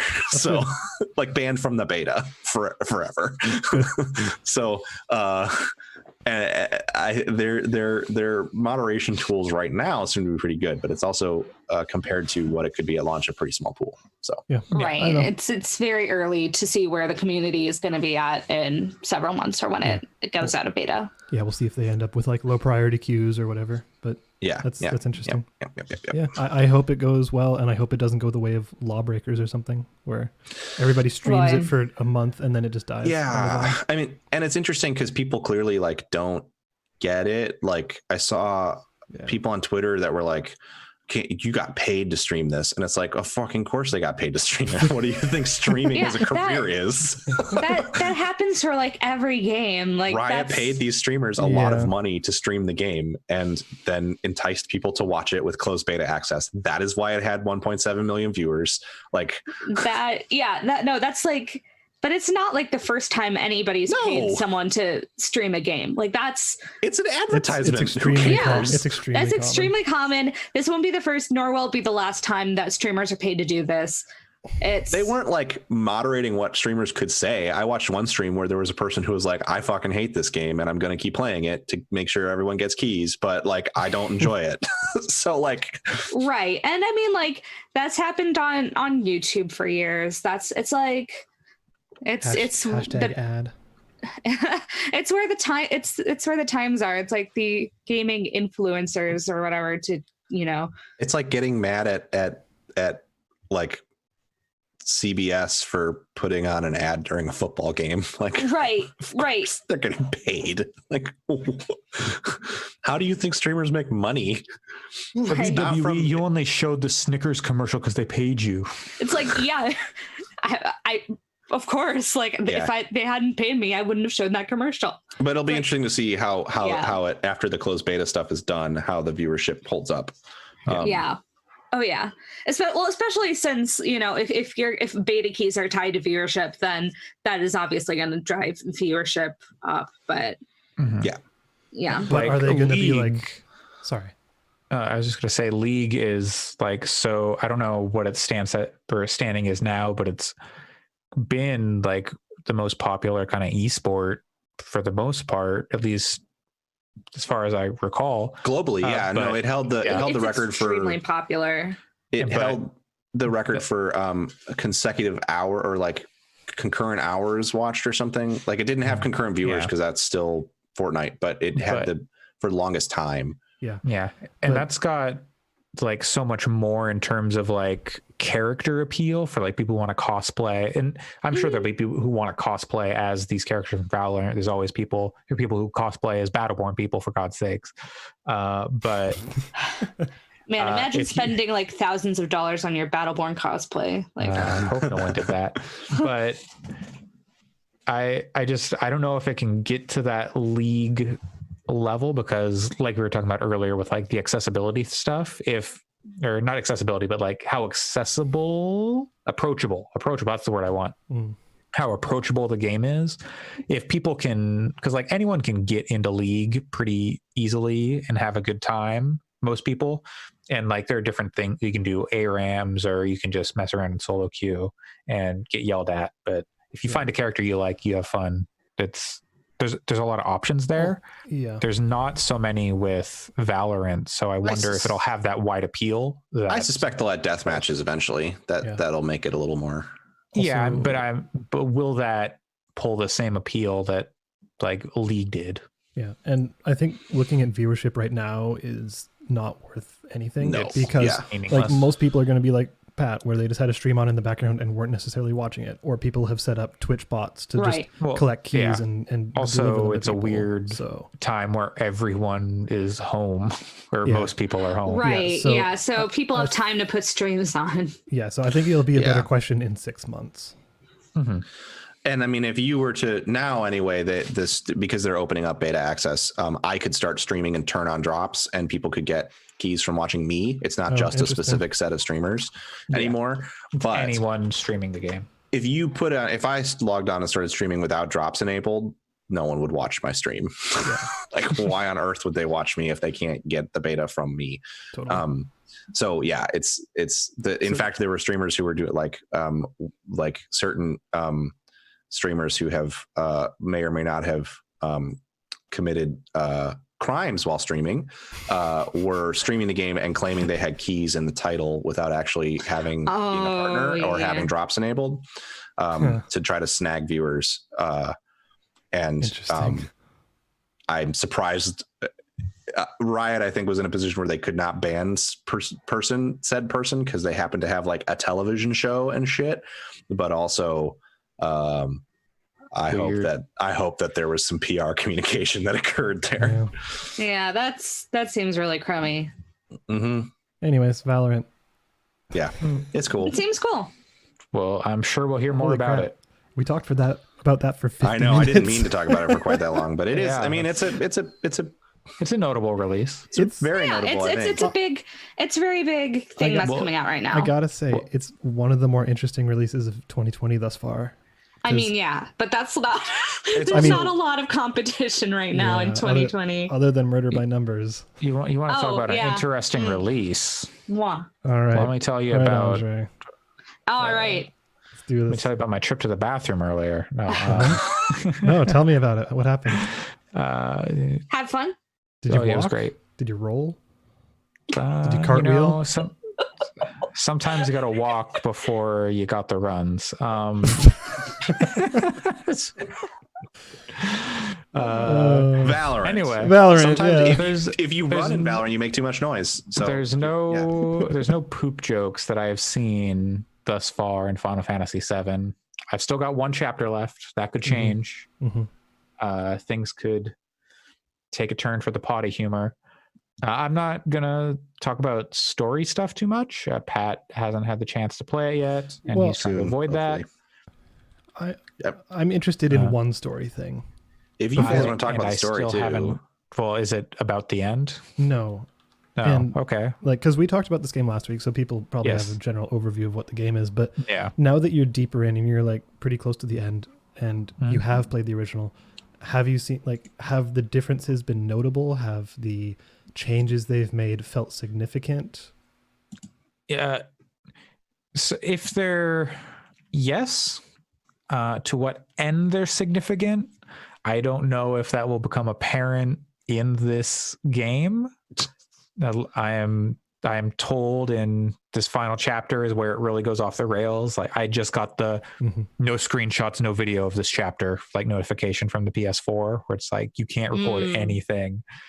So I assume that's where shit's about to really go off the Yeah, rails. it's all Pretty- going real. Yeah. subtle. Like there like where I'm at, there have been some like weird changes from the original that it was like, I wonder what that character's up to. Why are they here? What just happened? So I don't know. Will I get answers? I'll find out next time on Dragon Ball Z. What this game, it got a lot of like really positive response from like critics and just the media in general. Mm-hmm. I think maybe a little overblown. I think it's good. I'm enjoying my time with it, but there are also some parts of it that just aren't good. I don't know if they outweigh the overall like fun I'm having with like the writing and the combat, but some of the like the mechanics of getting around the world, I think I mentioned last time, are just like PS1-ish in their like control and the pace of how you move through stuff. Like I'm gonna do these monkey bars and it's gonna be very slow, hand over hand. Like Cloud, you can jump like 20 feet in the air. What are you doing? Just jump over to that chandelier or whatever. I mean, that sounds like the original in yeah, ways. and that's not great. There's a specific sequence like that in the original where you have to slowly climb hand over hand, and you're like, you just jumped like 40 feet off a train 10 minutes ago. But like that's like understandable from like the power of the PS1 and like the fidelity of those games and whatnot, how they controlled. They could do much better in 2020, I would hope, but maybe not. It's kind of like the Kingdom Hearts 3 thing where I was like, oh, this game is going to play That's perfect. Exactly like a PS2 game. And it did play exactly like a PS2 game. It was a little more fluid with the combat, but like the traversal and like all that stuff, I was like, oh yeah, no, this is just a PS2 game. So yeah, like pushing boxes and like solving puzzles is not great. This is the first game where I've really been like, why do I have to hold a button to like do an action? It's like, open this door, hold triangle. I'm like, why? What is this accomplishing? So stuff like that is just like kind of bugging me. It's not making me dislike the game, but it has been like, why do I have to hold triangle for 3 seconds to like pull this lever to open an elevator or whatever? I saw a sequence involving a computer with 2 levers. That sounds infuriating.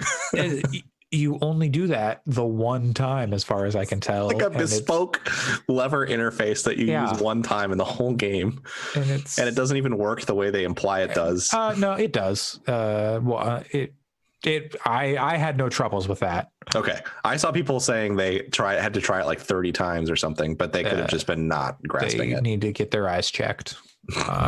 But it is one of those things where it's super simple, but if you just don't look in the right place, which is if you look at the center of the screen, you're doing something wrong. Yeah. But yeah, so the mechanic stuff outside of combat has been pretty hit or miss for me, mostly miss, just because like their platforming stuff and like their animations. In the section I'm currently in, there were a lot of like, okay, I need to have this character do a thing for me, but to get that character to do a thing, I have to go stand in a spot, and then that character has to walk over beside me, and then they have to like get into their ready animation. Then I can hit the button to send them to do the thing that they need to do.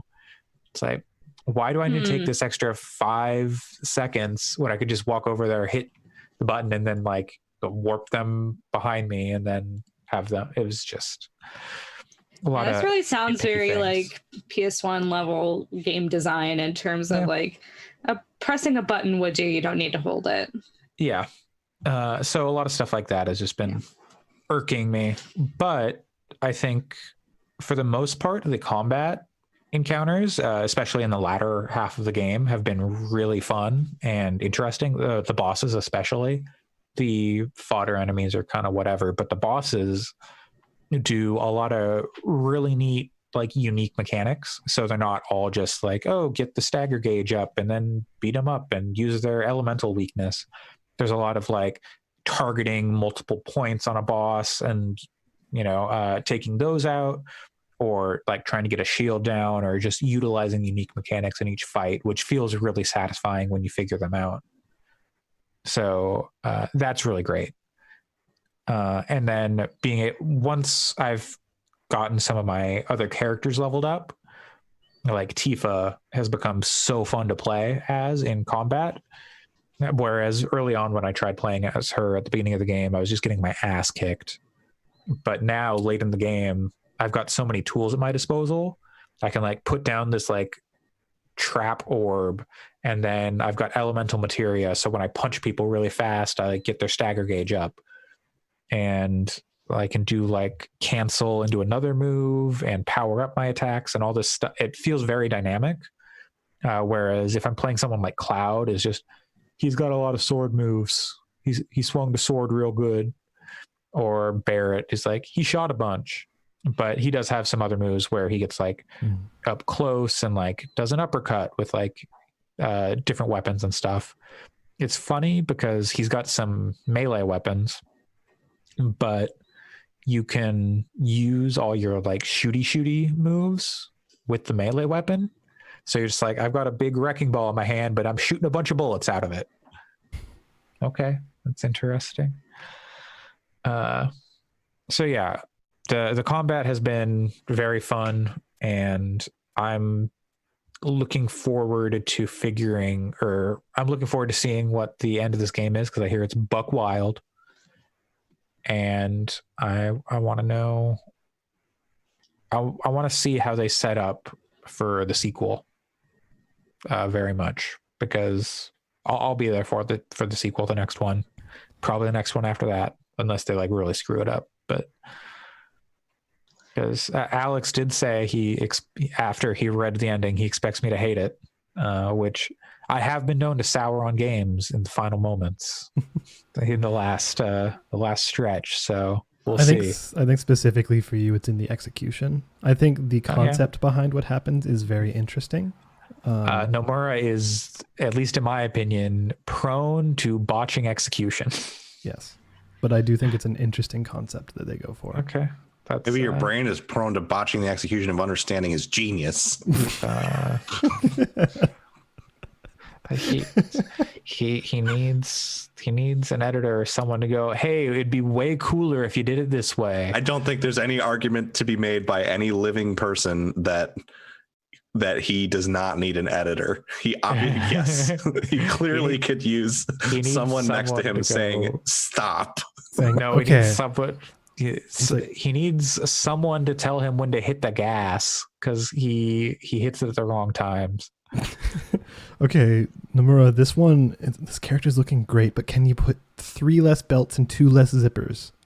I don't know where they wouldn't need a there are belt or a not- zipper. They're mandatory belts. Yeah. 2 more? Okay. Barrett does have like 4 to 5 Add a zipper onto the buckles, belt. like the Sorry, 4 to 5 nipples? no buckles. Oh. I'm trying to think. 4 to 5 nipples is a good name for an episode of podcast. I'm just saying. I'm trying to think. I don't remember there being a lot of. I guess Aerith kind of has a belt on her jacket. There's not a lot of belts or buckles in this game, Okay. but So he's showing restraint. yeah, he's staying true to the source material. Going back to his origins. It's going back to my roots where I what only had was a Nomura's first Final Fantasy game? It might have been 7. That was the first one he directed, I think. Yeah. Did he really? Jesus, no way. Was he really? He was there before that, but Yeah. let's see. That's- He I'm first worked also as a fervently debugger searching. for FF4. Oh my god. Games directed He designed the by- monsters in 5. Oh no. He became the graphic director in Final Fantasy 6. Okay, he conceived. He wasn't the director of original 7. Character design, monster design, scenario concept, battle visual director. Wow, for Final Fantasy 7. Yep. Boy. Oh, he was also on Parasite Eve. I didn't know that. Yeah, I was going to say, Anyways, you know what we need what? is a new Eve? Parasite Eve. Yeah, sure. Actually, a remaster of the original Parasite Eve is what I want. Wait. But like an Nomura- RE2 style remake of Parasite Eve, not like just updated visuals. Nomura was the graphic supervisor for Mario Hoops 3-on-3 for the Nintendo DS. That's why that game fucking rips. Clearly. That's about wild. That's weird. Okay. Quick question about Final Fantasy. This Yeah. might change after you get to the ending, but since there are some clear differences between original Final Fantasy VII and Final Fantasy VII Remake, would you suggest to other people that they play the original first or go straight into Remake? That's a hard question because I was talking about this before the podcast. There are some things where, having not finished the final chapter of the game, I don't know how much they're going to elaborate on or like be like, okay, here, all this shit you just saw, here's what it is, here's what it means, because they kind of hint at a lot of mid-game stuff from the original early on, and you just won't, if you don't have experience with 7, you'll just be kind of like, what the fuck is any of this? What is happening? And so I don't know if they deliver and like help you make sense of that. So Because is it again, like, this game, is it like a whole faction that just gets introduced that you're not familiar with up until that point or something? kind of actually a little bit. I think I kind of can infer based on what you're talking about the stuff they allude to. Yeah. Which I would also say, having not played Remake, I will tell you, Final Fantasy VII has not aged well. See, that's the thing, is that like all this talk about it is making me interested. Mhm. That being said, I have Final Fantasy VII on Steam, and I played a couple hours of it, and I just could not get through it. Yes, So so- this game is like 6 to 8 hours of the first, or of like the first disc. Yeah. So you could, I don't know if you want to dedicate that time to get through that and see, because So what I would also say about Final Fantasy VII, it has not aged well. I think if you can get over the visuals, part of the problem is that game takes about, in my opinion, it takes about 10 hours of playing that game before you start to understand why it's good. I mean, that's 'Cause- kind of Final Fantasy in a nutshell. Totally. And JRPGs to an extent. Like, right. Oh, for the sure. thing that makes Final Fantasy VII, in my opinion, like a great game still, and the part that has aged well, it has aged for sure, but I think it's still good, is the character development system for how you like grow your party is really interesting. And the materia system just in general is really cool and still pretty unique. There's not a lot of games that have adapted that style of character development and specialization. So that's stuff that I think is awesome and still holds up. And the actual fights in Final Fantasy VII, I think, are still really good once you get past the early slog of just hitting the attack button over and over and over again. Yeah. Which is like a good several hours. That's why Final Fantasy VIII is better, because you got the R1 to shoot the gun blade when you hit. It's more engaging. Boom. That's what they needed, is more of an action element. Oh my god! If they had put the gunblade in Final Fantasy VII remake, I'd be game over. But yeah. So like, I think you would like Final Fantasy VII original a lot if you got a good 10 hours into it. Right. If I like pushed through. The story also starts to pick up eventually too. Like, I do think the story in 7 is really, really seminal, and given the time, it was really, really impressive. I think it does things that games hadn't really done before. At this point, it's a pretty anime, and I don't think it stands up to a lot of other more modern narrative-driven games. So I don't think it's like one of the best stories in games ever. But at the time, it was. But it's very how very much of that. I wonder how much of that is the localization too, because that game's localization is kind of infamous for how haphazard it is. I would say if you have 100 hours free, that Final Fantasy VII is a worth playing, even from an academic perspective. And if you're going to play it anyway, playing it, I would assume that playing it before the remake, like if it's like the next two games you're going to play are FF7 remake and FF7 original, it seems like it would make sense to play the original first. But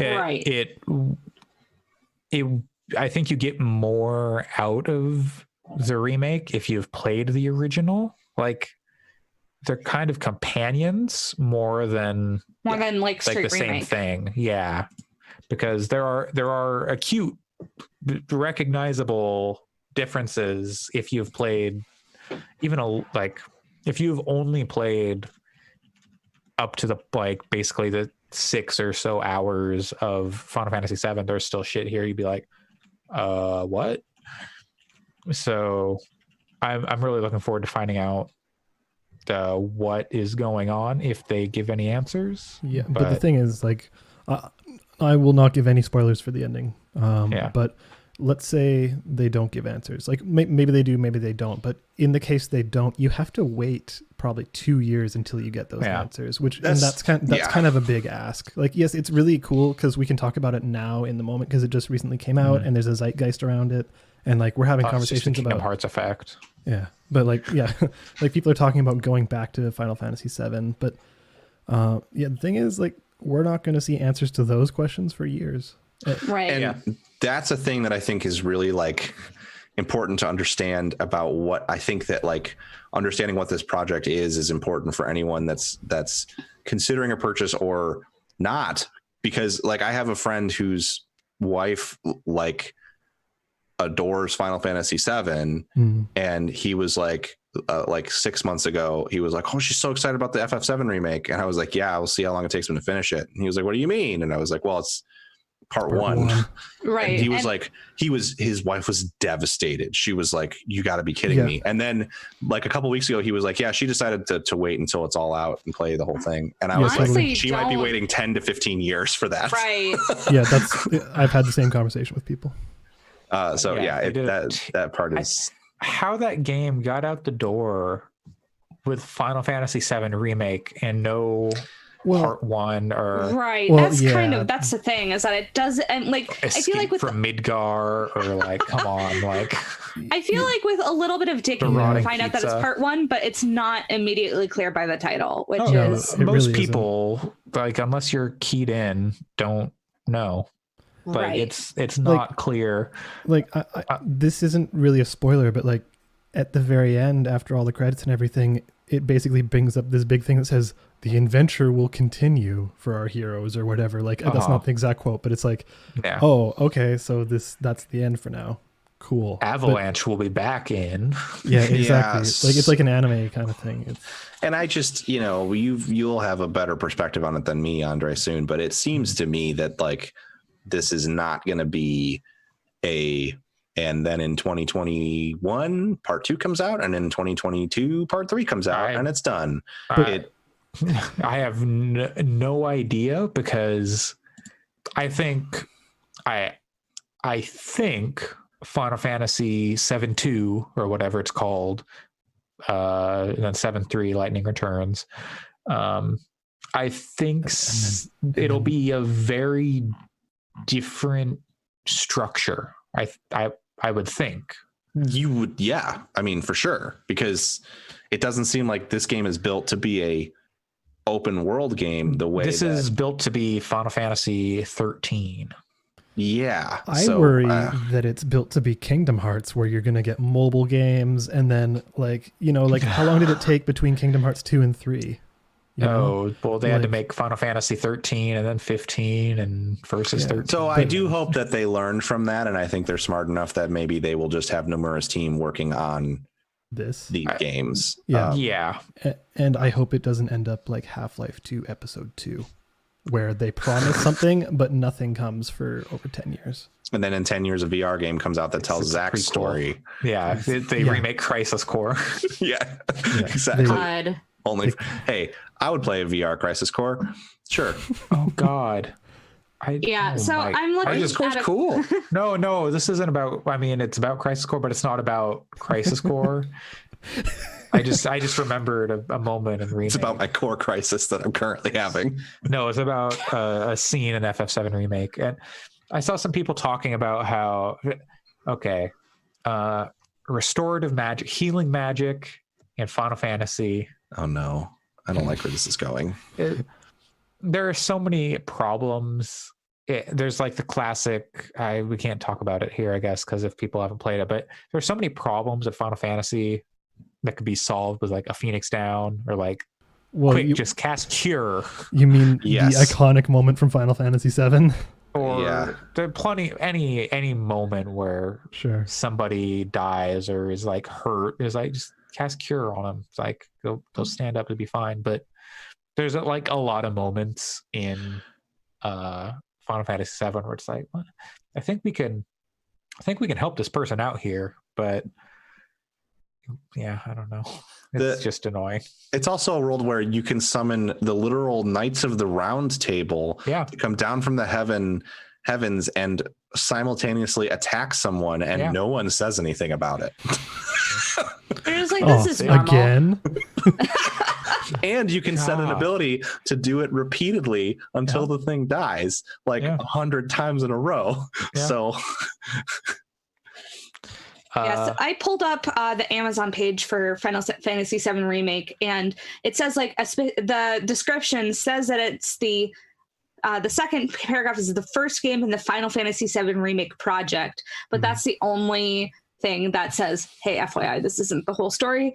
And the top review is basically a 1-star review that's basically mad that it's not There are a lot of people upset about this game.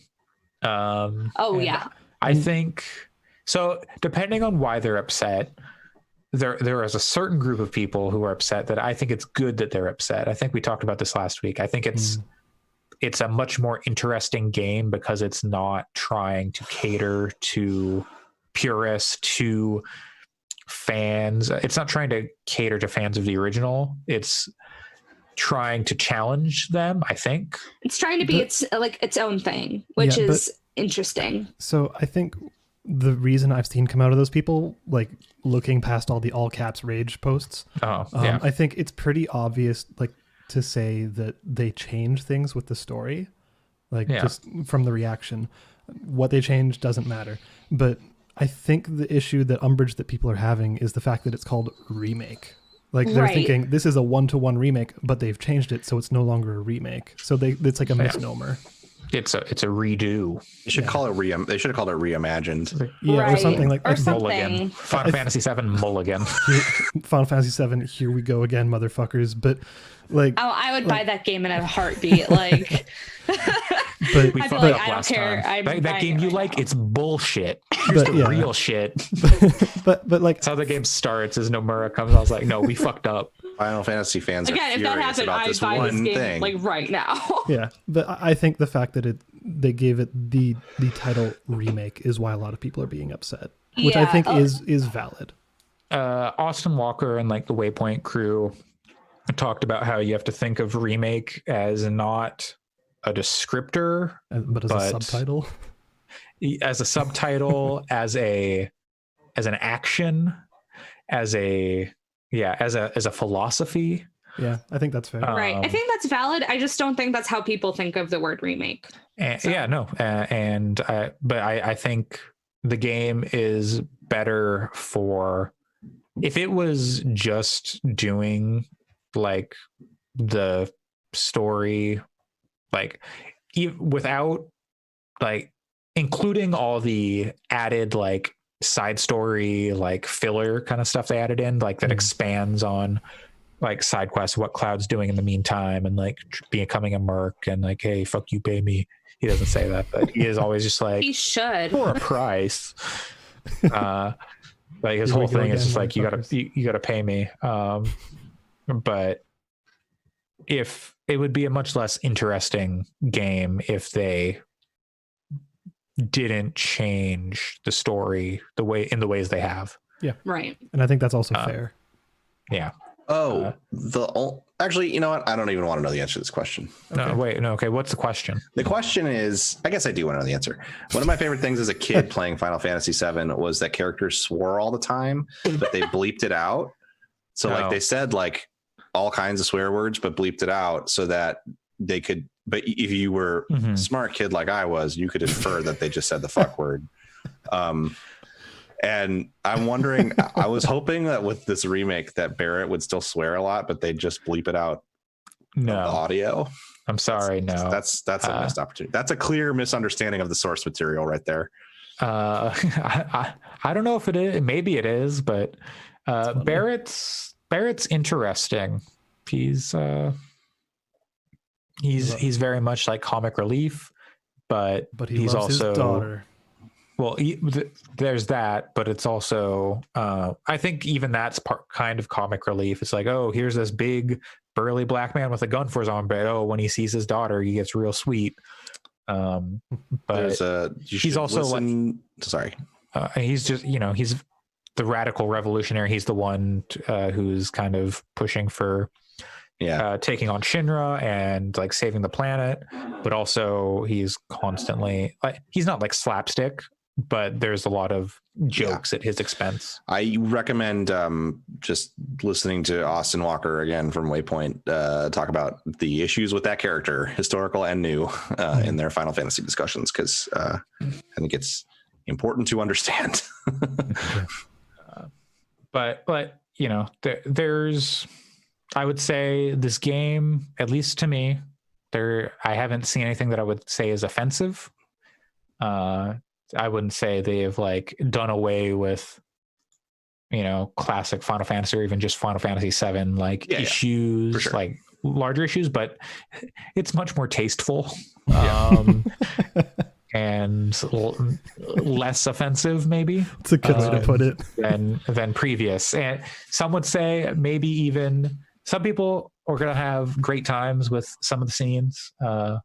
Honeybee Inn is Pretty good. engaging, but it doesn't necessarily do away with all the issues of the original scene. I read a really good critique of that specific scene. I read that same tweet. Well, there's a good tweet thread, and then there was a good, I want to say Kotaku piece, but I can't remember now off the top of my head. But just talking about the fact that like the Honeybee Inn scene has been updated to the point where it is no longer offensive like it was in the original game. But that also Square doesn't like deserve a cookie or something because it's still leaning on some very, very, very, very stereotypical tropes that are not necessarily offensive, but also it is not it is not a thing for cis straight people to go, wow, look at the representation here, because it is very much a scene about queer people made by cis straight people still, much more respectfully than in the past, but still not quite that scene the realities of that scene is wild, and like I watched it. It's very Yakuza. Yeah, and all of the well produced. All of the folks that I have heard who are members of or have deeper experience with that community than I do have said it's actually entertaining, and not so much offensive, but also just like very milquetoast. Like they're not really saying anything with it either. Yeah, no, not at all. It's funny because Cloud is so uptight, and then the scene he's required to like let loose, and it's so out of character that it's just like, what is going on? Very out of left field. It sounds like they watched The Birdcage and then went, oh, okay, we got it all wrong. It looks like they played a lot of Yakuza. Like, I imagine whatever age you all were when you played Final Fantasy VII originally, if you're 12 and this is your first Final Fantasy experience, like I think those kinds of scenes would make you think like, oh, this game is the best thing ever. Totally. The way they execute on them. Or if you think like a 12-year-old, like so much of the game playing public does. Yeah. Well, oh my God. I just remembered a tweet I saw, or like someone complaining, or as a comment, I don't even remember. So Don Corneo is the little, like a mid-game antagonist. And he's like a little chubby kind of, he's a chubby kind of guy, played by Mark Hamill, doing kind of like a sleazy version of the Joker, if that makes any sense. And his tummy's got some jiggle physics.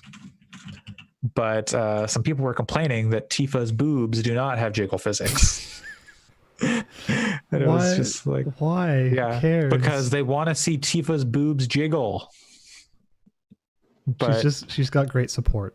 So I would not. She's in a sports bra like 99% of the time. I would not play this game if every instance of Tifa moving. I would just not play it. If this game was Dead or Alive. Yeah, exactly. I say as someone who likes the mechanics of Dead or Alive and will occasionally play Dead or Alive. But in a game like Final Fantasy, no thank you. Also in a game like Dead or Alive, no thank you, but I can put up with it for that game. They patched Street Fighter 5 and the load screens just had insane boob physics. I think that was Street Fighter 5. Let's talk about something else. Yeah. We're well over 2 hours now. All right. Well, real quick, I played a little bit of another game called Totally Reliable Delivery Service. Came out on the Epic Game Store. I want to play some. I still haven't touched it. It looks fun. Yeah, so if you haven't played it, it came out on consoles and Epic Game Store. It was free on Epic Game Store for a few weeks, or like a week or so when it came out. And it's kind of like the mechanics of Gang Beasts. If you've played that, where you're kind of got like a little wobbly character and you use the triggers on the controller to grab things.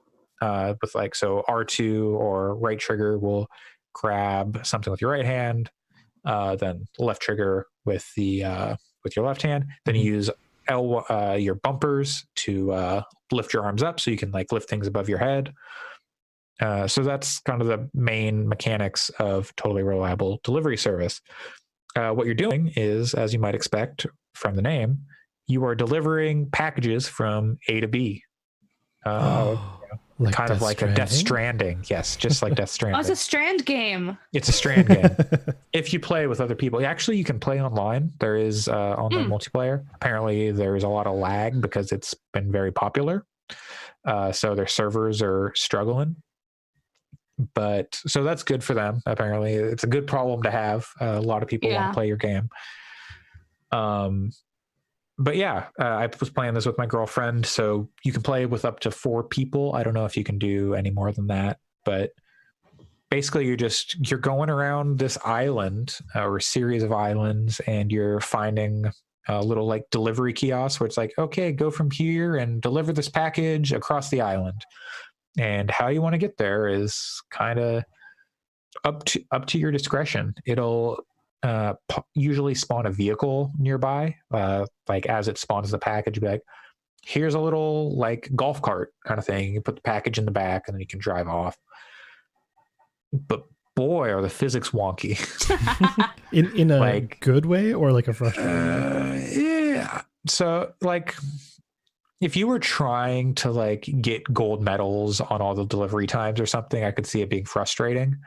For us, it was just like, okay, let's see what this game is. Let's mess around, have some fun.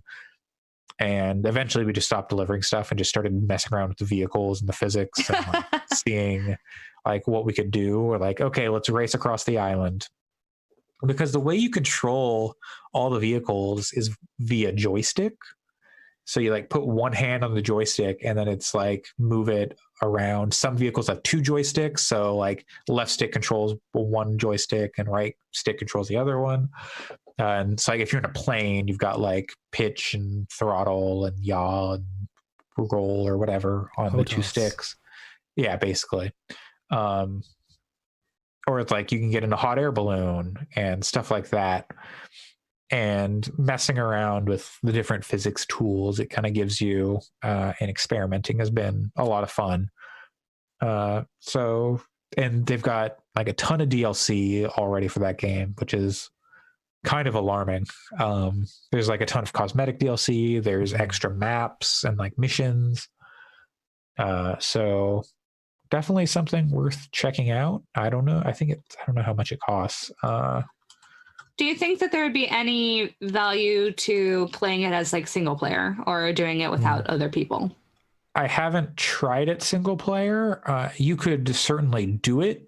Like it's obviously designed that way, but I think it's more exciting to play with other people.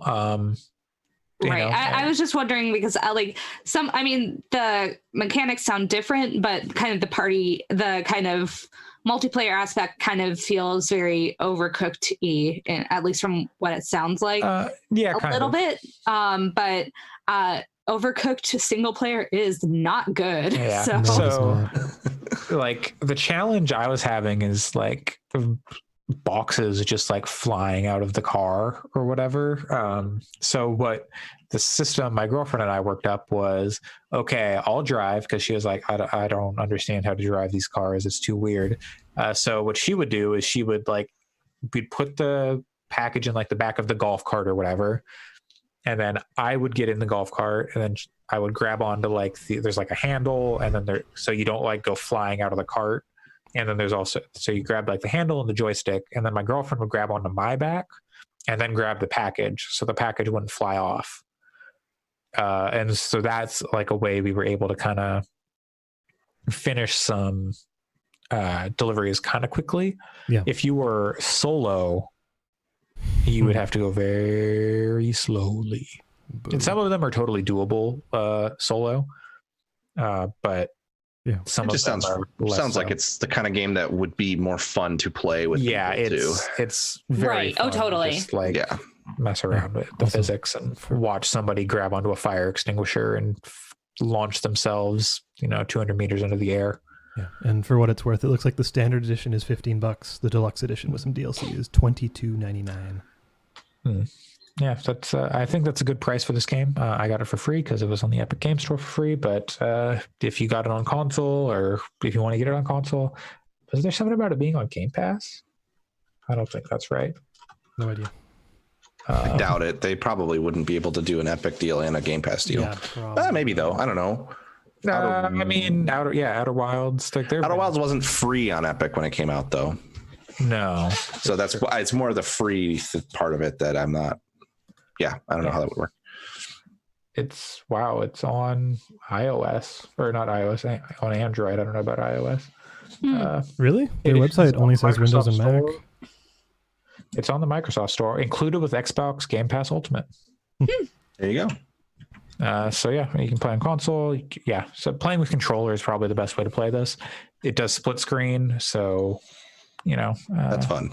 be aware of Looks that. like it's also on go on. iOS. That's interesting. I don't know how you would want a controller, I'd imagine, to play it, but Yeah, I don't know how I'd play that on my phone, but Never mind. I was looking at the Epic Store. That's why. Yeah. It is also on Switch. Yeah, like if you can like get Pat to play with you or something else, and then I would say it's totally worth playing. I can't vouch for like the single player fun, but like multiplayer fun Right. is yeah, I was just wondering if it was like fun versus like, they say that Overcooked is technically possible to play single player, but it's not fun at all. So like, you're not gonna be getting I'm sure it's possible to get gold medals solo, but it's a lot more fun to drag your partner or drag your friends around by the feet or whatever, or jump out of hot air balloons and whatnot. So Yeah. fly a helicopter. God, the helicopter is a nightmare. So yeah, that's totally reliable delivery service on most platforms. Check it out. Sounds good. All right. Well, that brings us to Alex. Hi. The most video games anyone has ever talked about on this podcast. Honestly, if you want to talk about that part of it, yeah. We could talk about whatever you want to talk about. I'll just give my update on Legends of the Galactic Heroes. Sure. Legend. I'm now 35-ish episodes in, and that show's real good.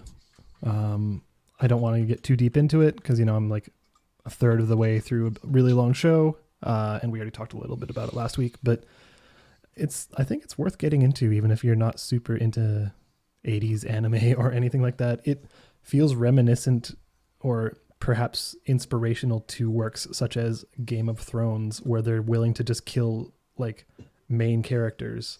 Like in some of the promotional posters, they show like 6 of the main characters. Currently 3 of those are dead within the first third of the show. So like they're willing to go pretty bold with it, and I think it's really interesting.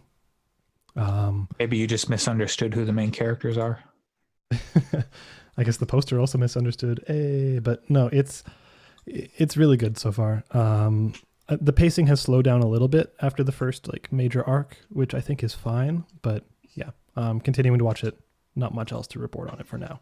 But cool. Since we're running long, let's move straight into the other thing, which is shortly after our podcast last week, there was an event called the IOX.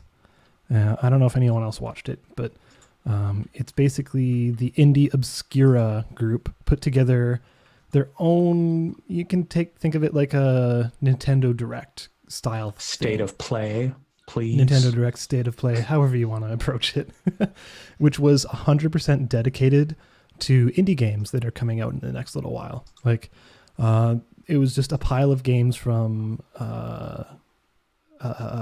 developers that you probably have never heard of. And I think that is what made the event really compelling to me, is it was like a Nintendo Direct or State of Play in that it was really well produced. Like, the production values were on point. Like, everything about it looked great, sounded great. Like, I was actually pretty surprised by just how good it was.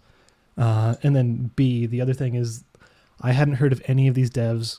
I never otherwise would have heard of any of these games, probably because they probably weren't getting that much exposure. Like, I looked at a bunch of the developers afterwards or during on Twitter, and it's like these accounts or like these games and developers and stuff that have accounts with like 100 followers. So it's like, right, they would have been buried under so many other releases, and I don't know if they would have made it onto a Nintendo Direct or a State of Play or E3 or PAX or, like the big shows that we think of, or events or whatever that we think of. Like, I don't know if any of these games would have ever been exposed through those. And yeah, the fact that they're given a platform and they're given somewhere to showcase, and like it's not just trailers for games either. They had interviews with the developers to actually. Well, that's really rad. Yeah, like they had one of the games that stood out to me was called A Space for the Unbound, and it was I think the team was just 2 people, and I can't remember if they were Indonesian. I believe so, but regardless, it was like this it's a game all about anxiety and depression and like pretty deep topics, and they're talking about it, and they're like pretty openly like, yeah, this is coming from a place of knowing, and it's like a really interesting interview on top of the fact that you're seeing this gameplay and like they're introducing you to the concepts of what's going on within stuff, and it's just super cool. Yeah, I might watch the what the stream was later today, because I pulled up earlier the Indie Obscura website that has the list of all the games that they showed, and there's a lot of really interesting looking games on there that I'd be interested. And the thing that I think is really cool is that it looks like there's a really wide variety of types of games. It's not totally. just like any one particular type. It looks like there's like puzzles, there's more story focused games, there's more combat type focused games, there's more, it looks like there's just a really wide variety of the things that the indie world has to offer. So it looks really interesting, and it looks like they highlighted a lot of pretty cool games that I'd be interested to keep an eye on. Yeah, I really hope they continue doing these. Like, I hope this becomes quarterly, maybe. That'd be so cool. Monthly if they could, but that seems like asking a bit much given the production value and probably all the organization that has to go into it. But like, this is the kind of thing I would love to see more of, because like, it's great seeing stuff from the big players, but like right now with the state 2020 is in, indies are going to be bigger than ever and like carrying the industry more than ever, in my opinion. This year is going to be a lot of indie devs are going to hopefully come out looking okay. Yeah, I think that's going to be really good. And then also with the ease of publishing indie games, it's kind of a double-edged sword, where it's easier than ever to make an indie game, but it's also that means that the storefronts are getting kind of overwhelmed. So it's easy to miss a lot of these really great indie games that kind of go under the radar. So I think that having more opportunities for people to say, look at this cool game is great. Yes. And I think you hit the nail on the head there, Allison, because like, as someone who has made games and apps and stuff like that, you can spend 4 years building the best game ever. Like, it's excellent. Oh, yeah. But if you don't market it and you just put it out there, no one's going to notice it, and it's just going to fall under. Like, no one's going to touch it. It's going to be a failure. It's not necessarily a waste of that time, but maybe a game that is excellent deserves more attention. And an event like this is an opportunity to give those projects the attention they deserve. Yeah, and I know that there are plenty of indie devs out there that quit their jobs, or they put a lot of their financial well-being and personal well-being into their games. And it's so hard. And if it's just, you can't, a lot of it is either kind of luck of the draw if things stick, or putting a lot of things into marketing if you don't necessarily have that extra marketing budget. It's just, there's just so much variable as to whether something is going to be a successful indie game or not, which is really a shame, because there's so many great indie games out there. And I'm so glad that there's people out there that are highlighting indie games and highlighting lesser heard of developers that really should be more heard of. 1,000%. So big ups to the Indie Obscura team. Please continue doing it. You can find a written up version of the event on their website, which is indieobscura.com. You can find the whole thing on YouTube. If you just search for IOX, it'll be one of the first results. Totally worth it. I'm sure if you watch it, you're going to find at least one game that you'll want to add to your Steam wish list. Like I added 4 already. I've already added one just because you sent it over to me, and I was like, this is extremely my stuff. So was that Garden Story? Yeah. Yeah. Yeah. It is extremely cute looking. Yeah. And I clicked into the Steam page, and I was like, Alex gets me. Yeah. and I think Andre will be all over Later Daters. That looks cute. Because it's the senior dating game. Is that out? It is out, yeah. It is, yeah. Yeah, it just came out. I think a couple of the games are they highlighted are out, which is also kind of cool because it's they're still highlighting good games. Like I know that I really want to play Coffee Talk, and they highlighted that. So I might have to. I was thinking about waiting to buy it later, but might have to buy it pretty early on just because it looks so good. Yeah. Anyways, IOX, check it out. I hope they do more. Yay, indie games. Yay, indie games. Soon there'll only be indie games. I mean, honestly, at this point, if they're all that good, I'm into it. I mean, they're not all out, so you don't know if they're all that good. Maybe they're like this good. Yeah, but there's plenty of good games. Is that good? You never know. All right. Well, I think with that, we can move on to news. Woo! But before we do news, I just want to do a quick little PSA and say, hey, if you like our podcast, you can go over to podchaser.com/gamingfix and leave us a review. I guess if you don't like us, you can also leave a review. If you don't like us, leave a 5-star review. That'll really show us. A 5-star review that explains five stars, one for each point that you don't like. Yeah. Also, right now is a great time to do it because Podchaser is donating 25 cents per review to Meals on Wheels COVID relief. So nice. That's an easy way for you to help us and also help just the greater general population and those in need who need some food in this very trying time. And all you have to do is go to podchaser.com/gamingfix and leave us a review. So now we can get into news.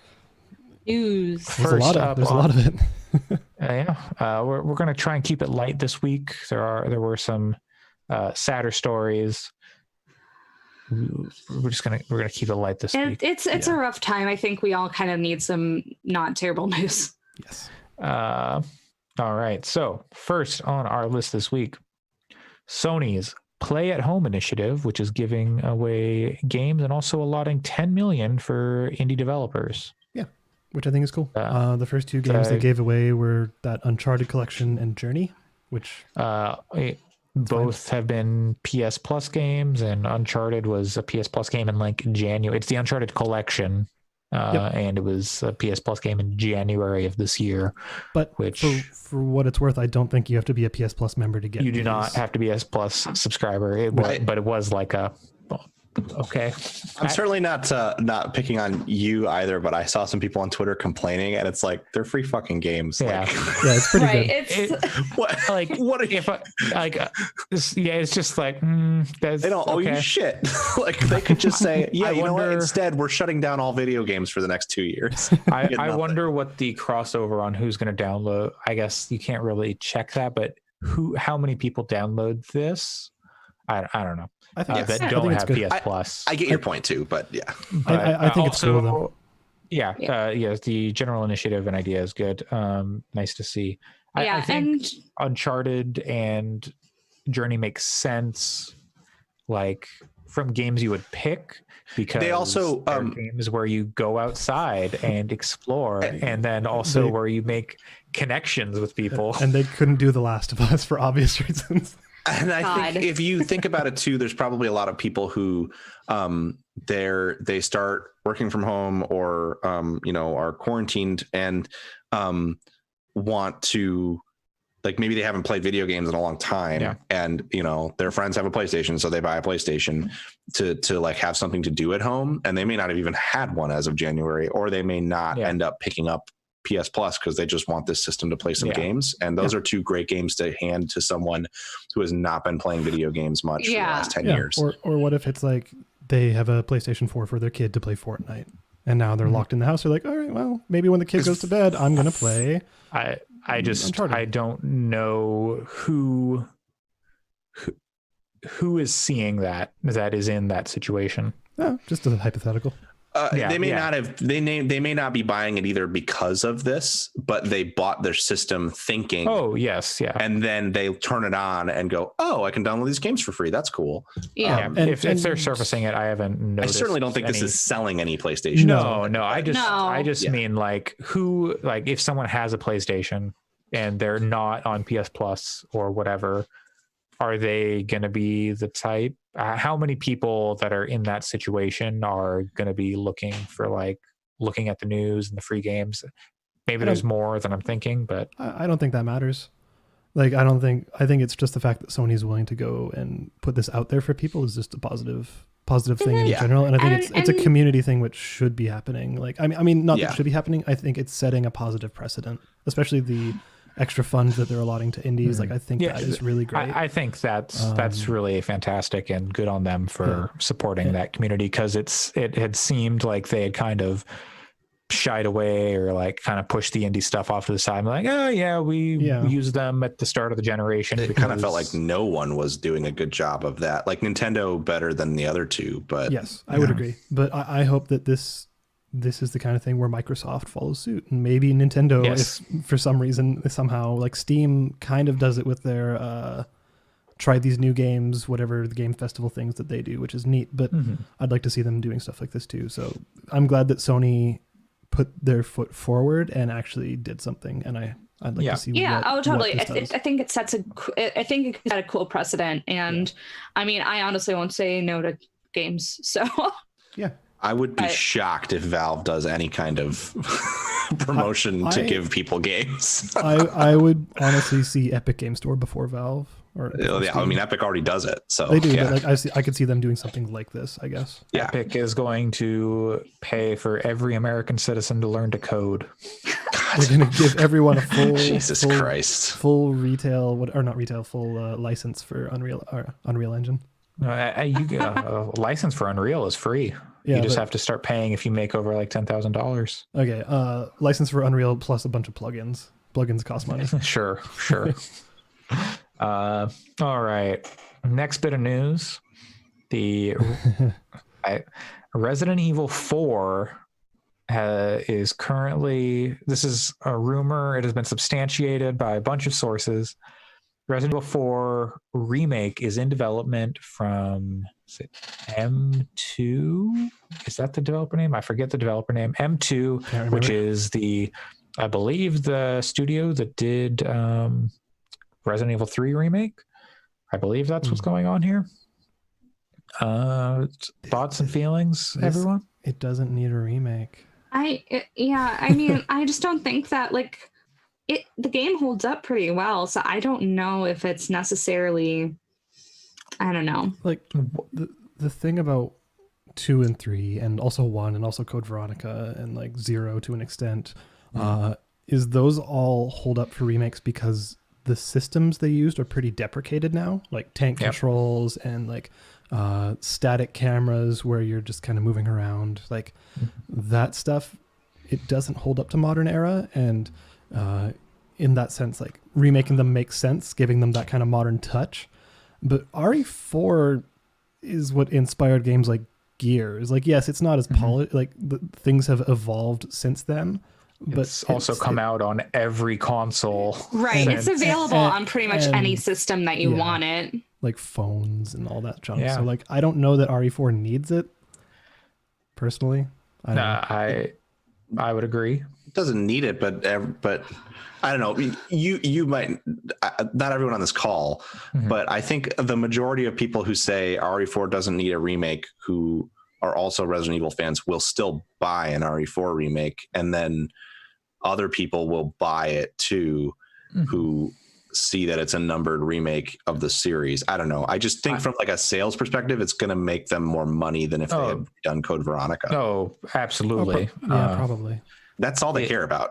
That's how much money it's going to make. Oh yeah. They're not, they don't care about if it's going to be that makes most sense. It's just, does it make sense?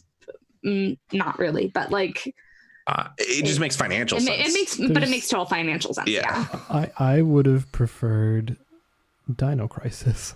Sure. Over I would have preferred RE4. that or Code Veronica. There's a lot of things I would have preferred, but I think not with this group. I'm not casting this on anybody here, but Sure. I think there's like this mentality around, because Capcom's made some good ass video games the last few years. Mhm. I think there's like this mentality that like there's like a group of people who are developing a like feeling that they're doing it for any reason other than to make money, but Yeah. they just made games that are good that also make money. Like this stuff they're a very business ass video game company. Sure. So, I mean, the people that are the developers themselves that are working on the games are obviously passionate and talented people. I'm not trying to take anything away from them.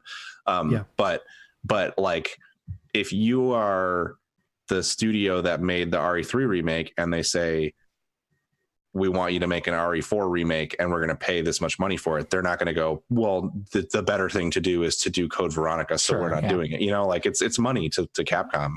Oh, Yeah. At a high 100%. level. And I RE4 is think they have good. maybe they've but maybe they've finally determined they have reached peak RE4. They're like, we're seeing diminishing returns on these. That's what I'm these saying. Yes. ports, so we need a think new so. game that we can port. So Yes. we're gonna remake RE4 so we can port Yeah. it. Or if people hate the remake, we can port RE4 to the PS5. Absolutely. Yep.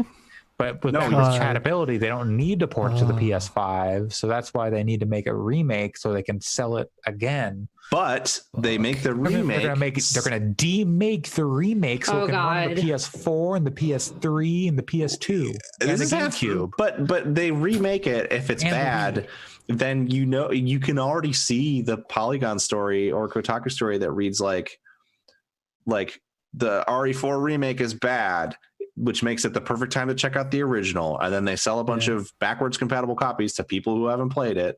Yeah. Like Right. Just Either way, getting- it's probably going to sell. exactly. more Either way, copies they're of going to make a bunch of Resident money Evil on it. 4. Yeah.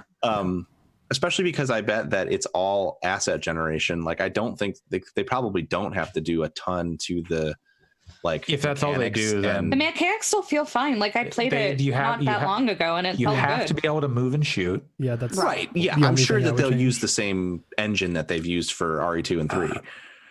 I would want them to do more puzzly stuff because the game has a lot of puzzles though. not in the way I want. Like a lot of Because it's the Ashley like- shit. no, like I don't mind. I didn't mind the Ashley shit. It's just Oh, see, that's why I didn't like end up I finishing the want game. more like Resident Evil 2 style puzzles where or like the original 3, like basically 1 to Code Veronica. I want more puzzles like those. Whereas Resident Evil 3 is a lot of just kind of like, okay, go point to point and then you pick up the item and then you backtrack or whatever. Where there's like Four, you mean? Yeah. yeah. So there's not a lot of like abstract puzzle, like put the jewel in the left eye of the tiger statue. Oh and yeah, sure. or I like bet it's you know, going to be a lot like the RE3 remake. I mean that's basically what Resident Evil 3 or 4 already is anyway. So Right. but just way like 5-6 times longer. Yeah. I hope they give Ashley more agency in this because for me, most of the game she spent like half of it hiding in a dumpster. Yep. So That sounds like And I will Ashley. say the one positive thing I have to say about this is I think that there's some really cool visual spectacle stuff in RE4 that especially near the end. yeah, if they redid that and made it look as good and as gross as RE2 and 3, Yeah, there's it some would be- cool shit visually in there. That'd be The- pretty rad. The I will Iron definitely- Maiden. I would love Yeah, to see the modern and take even on stuff- the Iron Maiden. Holy Stuff crap. like the fish in the lake is really Sure. cool. or the yeah. whatever, it's an old game. How about the part with the giant statue of the dude who's chasing you?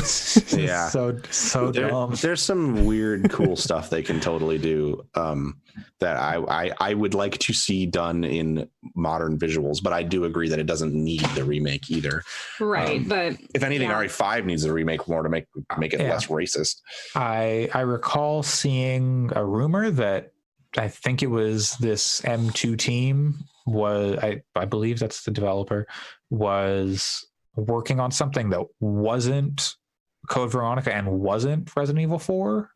So seeing that it is Resident Evil 4 is kind of disappointing. Like I think there was some rumblings like they're doing Dino Crisis, but So hearing someone hearing Onimusha, give it to me. So many people came out and were like, or behind the scenes were like, yeah, no, that's what's happening. Is disappointing because I've played 4 so many times, and it's like it's the boring thing they could do. Of course, that's what they want to do, but it's not interesting. How long do you think it'll be before they remake the original Resident Evil again? Resident Evil 1 remake. Do they remake the remake, or do they just call it Resident Evil?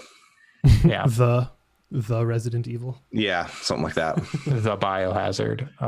Or they just call it Biohazard everywhere, and that wouldn't work because there's too much in the Resident Evil name. And they already did that with 7. So yeah. That was Resident Evil technically Resident Evil Biohazard. Anyways, I'll probably play it, even though we're complaining. That's the thing is, like, everybody, like, people are complaining, but like, will they buy it? Yeah, it's the least interesting thing they could do. I guess now, if they were doing 5 and 6. Now we're talking 5 is all right. Like, I mean, there are issues with it, but I didn't find the racial stuff as intense as you might have, Pat. But I think 5 has less different issues. I didn't really play. I haven't played 5. It's just the press around it at the time. There were some people that were pointing out some very specific issues that it has, in particular the way that it portrays like white women in peril against being attacked by black men. That is a really shitty trope that is used a lot in media. And when some of the few folks of color who were like working in games media at the time who pointed it out got like, wow, whoa, don't need to bring that into it. That's not what this game's about. Wow. Whoa. I remember it at the time. It was very like, these people have a right to criticize this stuff. And I think fuck you. that is totally valid 100%. And that's actually, I think, more of the dialogue around that game's issues than the game itself, because it's clearly not intentional that, like, I don't think that anyone working on that game intentionally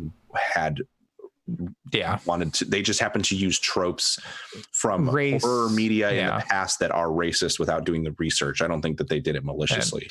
And race stuff in Japan, especially with regards to like African Americans, is very complicated with like their interpretations of. I'm very hesitant things like that. But there's a lot of stuff that happen, like blackface stuff is not uncommon in Japan. So like, those issues arise. I think lots of places. I don't think you're doing this, but I think it's important to disclaimer that in a lot of cases there are people who go, well, it's Japan, they don't understand, and it's like they have the internet. They're not stupid. There's also a lot of like pushing that stuff under the rug or not acknowledging it. Or not taking the time. Totally. Yes. Yeah. Totally. Absolutely. I'm not saying, I know you're not. Yeah. It's I know. There have been lots of examples, or it's just an interesting issue with that game that I think would be fascinating to see how they handled it in a more modern context. Sure. Yeah. And with only looking at the game, not the reception around it, we can move on after this. But I think it was really awesome for a AAA game. Well, it's AAA at the time, it still is, but to set that in an African country, like that never happens. That's a very underrepresented place. Where did 50 Cent Blood on the Sand take place? That was in the Middle East. It's in the Middle East, yeah. Okay. But there's plenty of games, unfortunately, that take place in the Middle East, and not unfortunately that take place there. Unfortunately, how they use the Middle East as a backdrop for. And like you have characters like Shiva in Resident Evil 5 that do a really good job of representing like what normal everyday like people who live in Africa are like. That was pretty cool. But regardless, there is another game that handled race and other things really well, which I think is our next news story. Kelsey Beecham, one of the writers of the Outer Wilds, has been hired by Obsidian, makers of the Outer Worlds. Yeah, this is so cool. I think interesting. Was there just like a paperwork mix up, and they're just like got filed wrong, and like a W-2 went to the wrong place, and now they work at Obsidian? I think it's just super exciting because Kelsey is obviously, in my opinion, one of the best I mean, The Outer Wilds is my favorite game. So I think that she's an extraordinary storyteller. And on top of that, it's just such a cool place. Like Obsidian is, I weirdly haven't connected that much with a lot of Obsidian games, but I just really like what they do. And so I think it's exciting for her to be there, because I think that they have such immense talent in that studio. And I'm still kind of waiting for like, I think I will really enjoy Pillars when I finally play through it. But to have her working on titles like that is really exciting, I think. It's always good to see indie devs get recognized and get pulled into like cool spaces where they have some job security. Yeah, and she has such a impressive ability to connect, to create like very like to tell a larger story, I guess. Like it's such a, she's just the way all of the puzzle pieces in Outer Wilds fit together are really cool. So that's the thing that's super exciting to me. They have, I mean, clearly the people at Obsidian are masters of writing dialogue. Like they write some of the best dialogue in the industry, but sometimes my issues with their work in the past have been more from a plotting perspective than from a writing perspective. And she's someone who seems to be really good at that plotting. So yeah, it's really exciting. Yeah. I would love to see like what she would do with the character, like what scenario she could put like Parvati in or something like that. Like, because I think, like you said, the individual characters were really great in that game. Right, exactly. The overarching story was just so terrible. Yeah. So as someone like her that's good at putting those pieces together, I think that if she had been a writer on The Outer Worlds, I probably would have enjoyed it a lot more. Yeah, it sounds like she could add a lot to Obsidian as a team. So this is a good get for them. Yeah. Mm-hmm. All right. Speaking of big gets, it's a big loss here as Jason Schreier leaves Kotaku. Yeah. He's been there forever. It seems like years, I think. Yeah, long time. It seems like the Kotaku editorial staff has very shrewdly built exit plans. Yes. And they got the people out who were maybe going to have the hardest time finding work outside of Kotaku out earlier. Like obviously I'm a huge Gita Jackson fan, but she's someone who's like sort of newer to the industry. So I could see her having a more difficult time finding someplace to move to. And it seems like people like Totilo and Schreier kind of held it down there to keep the site running and keep people employed for long enough to get for them to a lot of people out. Yeah. Which I think is admirable. Yeah. Specifically where exit plans exist because of one Jim Spanfeller, who, if you haven't been following what's kind of been going on with the GMG, is Gizmodo Media Group? Geo Media. Yeah.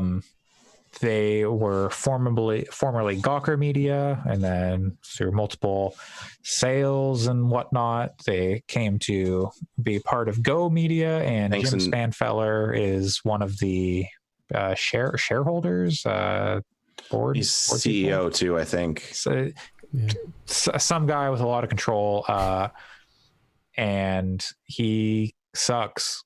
Yeah, basically overriding, to put it lightly. Yeah, just there were kind of the catalyst for all this was some shitty ads started running on sites like Deadspin, Kotaku, and sister sites of theirs, and editorial teams had to put out stories being like, "Hey, this isn't us. We're sorry, these ads suck.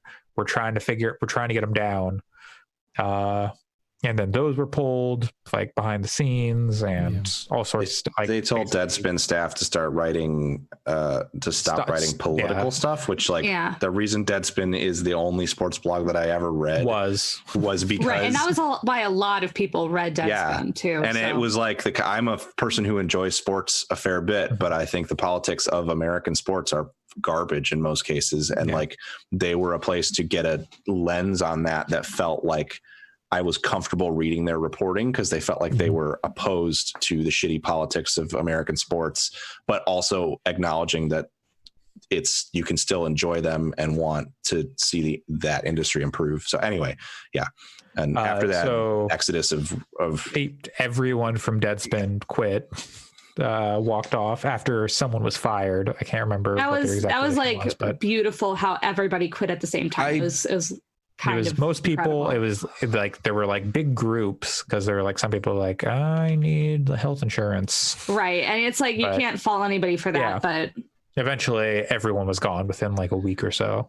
And I want to say that some of the firings, they were like violating union deals. I believe so. Yeah. So, yeah. But yeah, so, regardless, sorry, back to Jason Schreier. Yes. With his current exodus, was he the last one at Kotaku? Like, and Totilo's still there. Totilo is still there. Who's someone else? Doesn't someone do? Who's the person who does split screen with him? There are some other people. Maddie Myers, I think, is still there. So so Totilo, or not Totilo, Schreier is writing a book. He's going to take a few weeks to work on a book. Cool. He also has a newborn child that he's going to spend some time with as well. And then in a few weeks, months, he is going to show up at a quote unquote brand new outlet. Which is interesting. Does that mean it's like someone's launching a new outlet? Does that mean he's going to like a Polygon or a GameSpot? I mean, this is obviously like, it's kind of shitty to speculate about people's job moves. So I don't mean this in the like gossipy, like parasocial way. The tone that I got though from that piece was not that it is literally a new. Yeah. It was almost like alliterative because he says like brand new something, like he's starting a brand new job at a brand new outlet or something like that, which it read to me like, it was just wordplay. And I suspect he would end up at I would think GameSpot would be the place, because like maybe they've had CBSI has had multiple people like leave. So they probably have the budget in game editorial to hire someone who would pull a salary like Schreier between like Dan leaving Giant Bomb and Mike Mahardy leaving GameSpot. Like, I don't know. It seems like it would solidify GameSpot as kind of like, in my opinion, the sort of reporting and critical voice in the industry. I like a lot of Polygon's opinion pieces, but I also really don't like a lot of Polygon's opinion pieces. So it's like Jason Schreier going to Fanbyte. I hope not. I don't. I'll save that conversation for off air. I really hope not.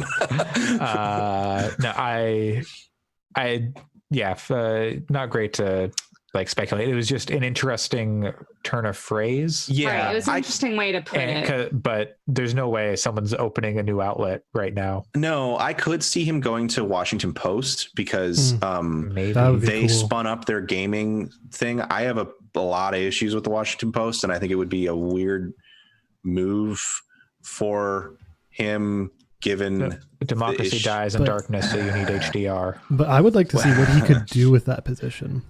Right, especially since make a lot of sense. Yeah, especially with all of his reporting about workplace conditions and things. Yeah, exactly. Like having like the Washington Post behind him could be a really interesting. Except that the Washington Post is owned by Jeff Bezos, so but, it would be weird. I don't know. That's a strange thing. But of anyone who could go there and kind of give it some legitimacy and bring interesting pieces, I think Jason Schreier is up potentially. There for me personally. Like I don't know. I don't know who I would pick above him.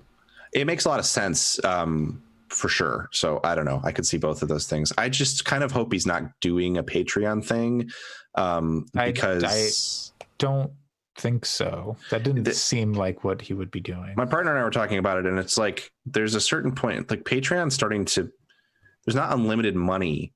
In Patreon, and like there's a lot of people that have started game outlets there, and I know I already have like a $30 a month Patreon fund, and I'm not adding to it. So like new creators that go there are going to run into that problem with people. I move the money around sometimes based on what I want to support different months, but there's already a lot of people in Patreon. So I hope that's not the There's solution. So many hours in a day, so many dollars in my wallet. And I say that because I think that he would do very well on Patreon, but I think it would potentially pull money from smaller outlets that frankly need it more. So he is going to Max Fun with a new podcast. I can't remember which is cool. I think that's continue great. Split Screen, which people seem to really like. I've never listened to it myself. I don't like Max Fun that much for other reasons, but I listen to some of their shows. So they're good at supporting their artists generally. So sure, it's not Spotify exclusive at least. Yeah. All right, next news story.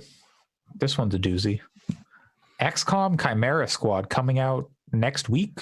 Yeah, it's cool. A $10 pre-order, $20 when it releases. Yep. And seems like an XCOM 2.5, 2.5. Yeah, like if they put out a trailer which was basically a comic, and then they put out a gameplay trailer, and it looks very similar to XCOM 2. And from what they're saying, it sounds like it because Firaxis is currently working on an XCOM 3, and this is kind of what's happening between those. And the interesting thing is that part of your squad, there is a sectoid. Yeah, I think it's cool as hell. And like the thing I really loved about that trailer, the sectoid sounded like a Solarian, and I was fucking all into that. Yeah.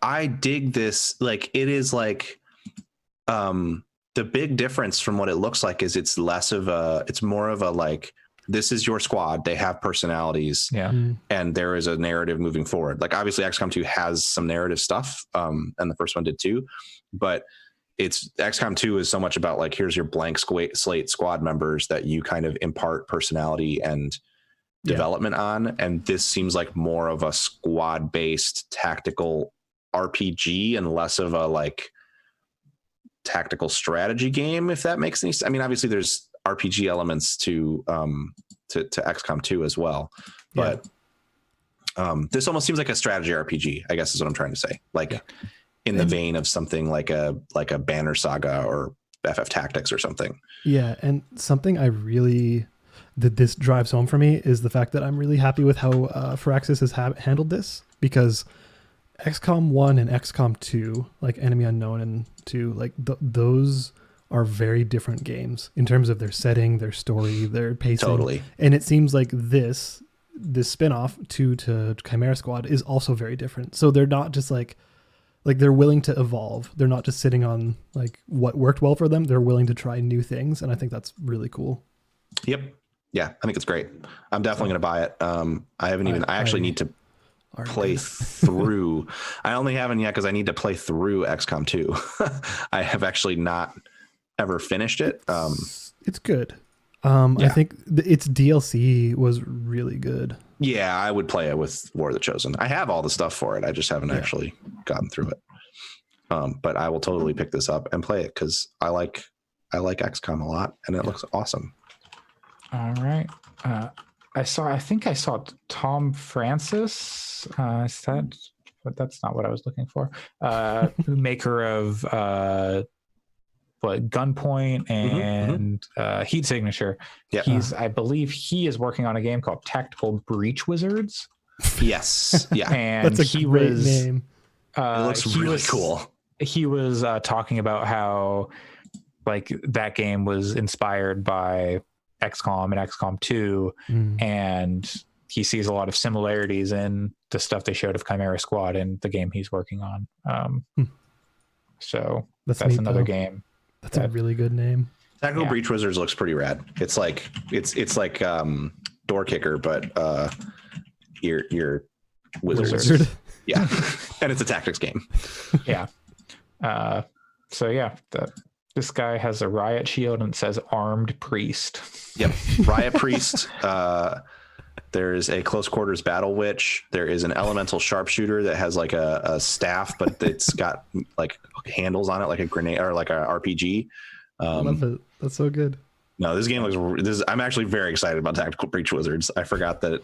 I mean, Awesome. Gunpoint was really good. Yeah. So. Heat Signature is one of the most underrated games I've ever played too. I played like 4 hours of it and was like, holy shit, this is incredible. Cool. Tom Francis is real great. He's also on his YouTube channel. He's doing a make a game in Unity with no experience video series. Oh, that's cool. That's how he was a writer, and then PC Gamer. At PC Gamer, and then was just like, yep, I want to make a game, and he made Gunpoint and Game Maker with no experience at all, and I believe he did almost everything in that game. Yeah, I believe that is. Yeah, that sounds right. With largely with free or cheap tools. Like Gunpoint is an incredible game. It is. That's 2 games you can check out: XCOM Chimera Squad and Tactical Breach Wizards. Whenever that comes out, Eventually. And play Heat Signature too. Yeah, and Gunpoint if you and have Gunpoint, Gunpoint. but Heat Signature is even better than Gunpoint in my opinion. Tom Francis on YouTube. Learn to make a game. I don't know. You can make the next Heat Signature. Yeah, totally. All right. Next news story. We alluded to this earlier in the show. Valorant's anti-cheat using Ring Zero access is kicking up a stink. Yes, what does this mean, Alex? So this means that on an operating system, specifically Windows, which is what this is using. If I like it, I should have put a ring on it. You should have put a ring on it. Yes, a Ring Zero. So I didn't like it. So with your operating system at the very lowest level, there are always kernel level drivers. Kernel, not going to explain what it means, but it's what's always running in your computer. That's why you need fans so your computer doesn't get too hot, so the kernels don't explode and make popcorn in your case. Precisely. Yeah, you just don't want that popcorn. And they make sure that your computer does not turn into popcorn. But the thing about those kernel level drivers is that the Windows specific ones are they have access to absolutely everything. They have what is considered root access to everything. They can read, write, delete anything they want. And other anti-cheat engines like Punkbuster and stuff, they do have some of this, but they're very specific about when they can turn on and off and what they can read and write to. So they're still technically kernel, but they're not Ring Zero. And you also have some other anti-cheat that's related to hardware where it does need that read-write access, but it's specifically tied to the hardware. So it will only work when that handshake happens, basically. So all of that preamble to say that the one that Valorant is using that Riot has implemented is a Ring Zero. So the lowest level, same that Windows drivers get. So read, write, delete, all the CRUD operations that you would want. But it's on 24/7. Now, the way they describe it is that they're using it so if someone turns on cheats before they enter the game, they can detect that and make sure they don't enter the game or they get banned or whatever. And sure, but there's already been proof that doesn't work. So that's kind of... there are cheaters in the game, right? Yeah, which to some extent they have explained as they're not going as hard against them because they're looking at how they're doing it. So... Which, okay, if they're observing, I guess, but still, I'm going to say a very black and white fuck this to that. Because for me, I cannot play this game because if anyone develops some kind of malicious software which can get into that, and anti-cheat software is the software that hackers want to get into the most, they're going to be hammering against it the hardest. And this is going to be a big game, so they are going to hammer against it very hard. So if they find a way to manipulate it so that they can suddenly do packet sniffing on your computer, they can get access to a whole lot of really bad shit. I cannot play that game because the stuff I work with on my computer, which I work on an encrypted drive, is NDA'd. It's for big companies, it's corporations, it's their tax documents. If that gets out, my whole company, which is a large company, can suddenly be put under fire. So this is actually a game I cannot install because if if something bad were to happen, there's a lot of legal repercussions that extend beyond the game for me. So this Ring Zero thing, people are kicking up a stink about it for extremely valid reasons. Like, I think if you're doing this on a personal computer and you're not handling any sensitive data and you don't really care about people seeing your emails and the, your emails that come in from MeUndies and all that, that's fine. Like, I also wouldn't care. But the fact that, like, even just on my network, I'm having that stuff, even if it's not the same computer, it's really not good. Yeah, and I think that the struggle that I have with the conversation is, I think it's valid to, of course, be critical of it, like in the way that you are right now. And it's absolutely, I would never say someone has to play a game for any reason, certainly not for a very valid security concern. At the same time, like, some of the conversation I've had has been like, it's like their answer is, okay, then, that's too bad. We'll miss having you in the community. Like, they're not going to change it is the thing. Like, they were very upfront about this software like 6-8 months ago when they first started talking about, it's not just for Valorant. It's going to be for every Riot game. They're injecting it into Runeterra and League. Like, it's going to be the same driver and anti-cheat system used for all of their games. So, like, I think it is a potential security vulnerability, and I'm not even saying that I think it's a good thing for them to do it by any stretch. I don't personally have an opinion either way, really, because I'm not as educated on it. But it's just unfortunately, it's just the way that they're doing it. And they have talked at least a lot about, like, the degree to which they have worked with outside security firms to try to poke at it for vulnerabilities, and their bounty program for that. And they have discussed that, like, if a vulnerability was found, that it could be disabled in as little as a couple of hours. So, which, a couple of hours is plenty of time for someone to steal a bunch of information. So I'm not suggesting that that's like, you should be okay with it. But unfortunately, I think it's just like, it's sort of like the RE4 remake, right? Like, the only way for it to be changed is if Valorant comes out and a huge number of people say, we are not installing this game because of this. And I just don't think that's going to happen. Well, I think it's the first time some hacker or whatever, black hat hacker decides they take it on as a challenge and hack into Ninja's computer, someone who's very prominent figure. And they're able to show that, yeah, we were able to do this through this driver.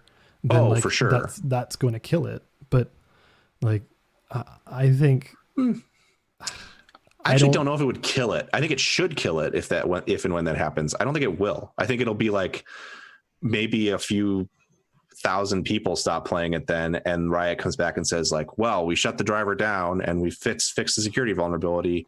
It took them 2 years to do it, so hopefully it won't happen, and, like, it's not going to happen again, kind of thing. And people would just be like, okay, sounds good. Like, whether, I don't think it's good or bad necessarily that is the mentality, because I don't really have that opinion either way, but I think that's just how people are, unfortunately. Yeah. I don't know. I think it's stuff like Denuvo, right? It's things that people just live with it until it goes bad. Sure. And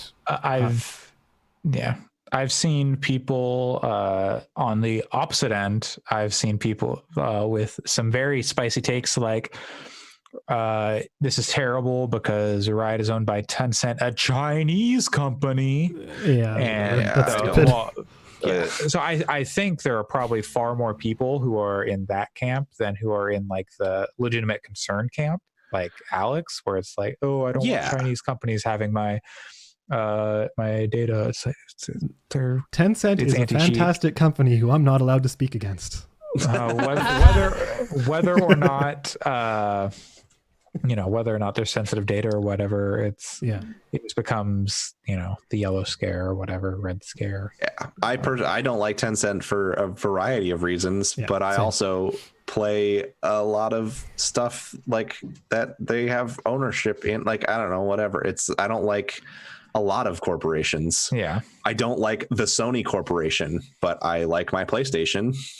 I don't like that Microsoft develops military headsets for airplanes that help people get murdered around the globe, but I own an Xbox. Like sure, like those flight sims. I think exactly. Yeah. Like the way that you talk about it is like, it is just a scare thing where like plenty of American corporations do horrifically awful shit around the world or enable it as well, including but they're spying, American, including spying and killing people. So like they all suck.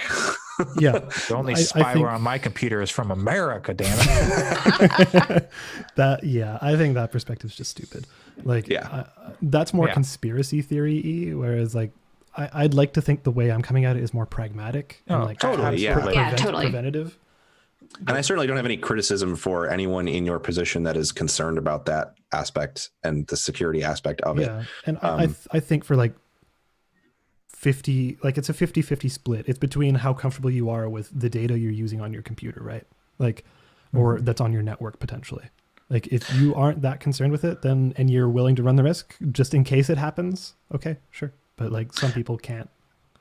Well, what I would like to see them do as some form of compromise, and this may not be enough of a compromise for you, but I would like to see them put together a like tool that allows you to say, when I boot my computer, I do not want this driver to boot with it. And when it's time to play Valorant, let me open a launcher that does a clean boot with the driver and just to play Valorant. And then when I quit, I can do another reboot, but like basically like it's disabled by startup, but they give you a tool to help you. Cause like there's like PowerShell scripts and stuff that are going around to like do some of this, but it would just be cool if Riot would say, hey, we're building a tool to make it so that you don't have to have it running if you're going to boot your computer and not play Valorant at all. Totally.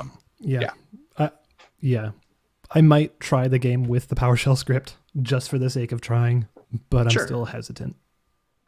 But anyways, we can probably move on. We're already half hours we're pretty late into this thing. And oh boy. Okay. Next news story. The ESRB adds a description for random items in games. This is just good. There's no. Did they have microtransactions already? I believe so. Okay. Did they? Oh yeah, I thought they had something, but it was like effectively meaningless, like in-game purchases. Exactly. Yes. So it's like that is there. So it's like so many games that it like covers such a wide swath of like things DLC that it's like and DLC, like buy the expansion pack in a game, like versus microtransactions versus loot boxes and things. So I do think this is good, but I also think it's potentially 3 years too late. What is the last game you played with random items in it? The last game that like came out, the most recent game. Overwatch. No, World War II. Call of Duty World War II. Okay. I mean, I'm currently playing, I didn't bring it up because we don't need to talk about it again, but I'm currently playing a lot of Magic the Gathering Arena because they have a new set out. That game has random card packs. And there should be a disclaimer on that game that says, hey, you're installing a game that is expecting you to buy random shit with money. I don't have a problem with that because I like card games, but it should be upfront.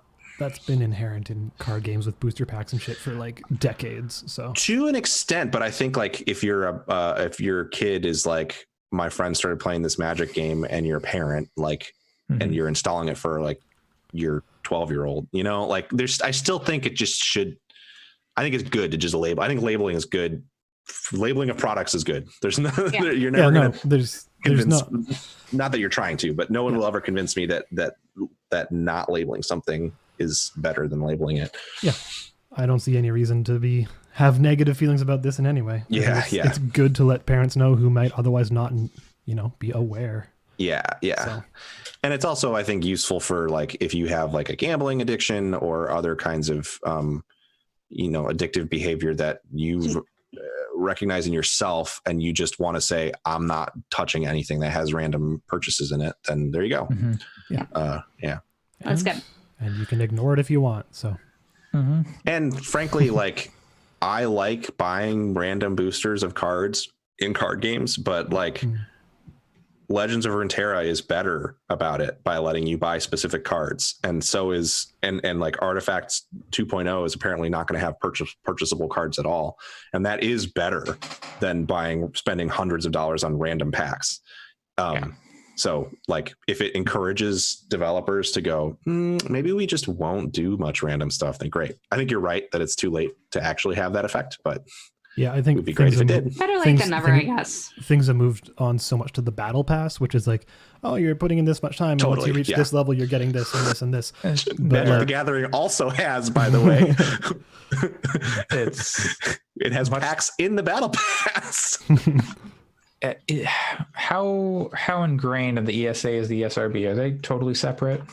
I don't know. I don't remember, but everyone should go watch No Clip's spectacular ESRB documentary where they outline all that stuff. The ESRB, according to Wikipedia, the ESRB formally operates within the ESA. Oh, does it? Okay. Yeah, there's a lot of separation between departments, though, from what I recall, but from the documentary that unsurprising that the ESRB is moving at a glacial pace and not keeping up with the times. Yeah. The ESRB is not very big either.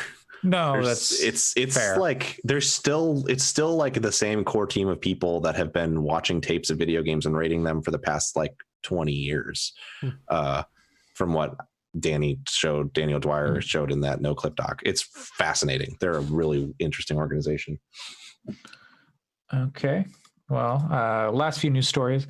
We probably could have done this in a better order. Riot Games acquires Hypixel Studios, developers of upcoming game Hytale, which is like sort of like a Minecraft-y crafting game, but more of an RPG than what I've read. It's like RPG first, and then it also has a Minecraft look and sort of like a Dragon Quest Builders maybe type thing. I don't know. This is what it looked like.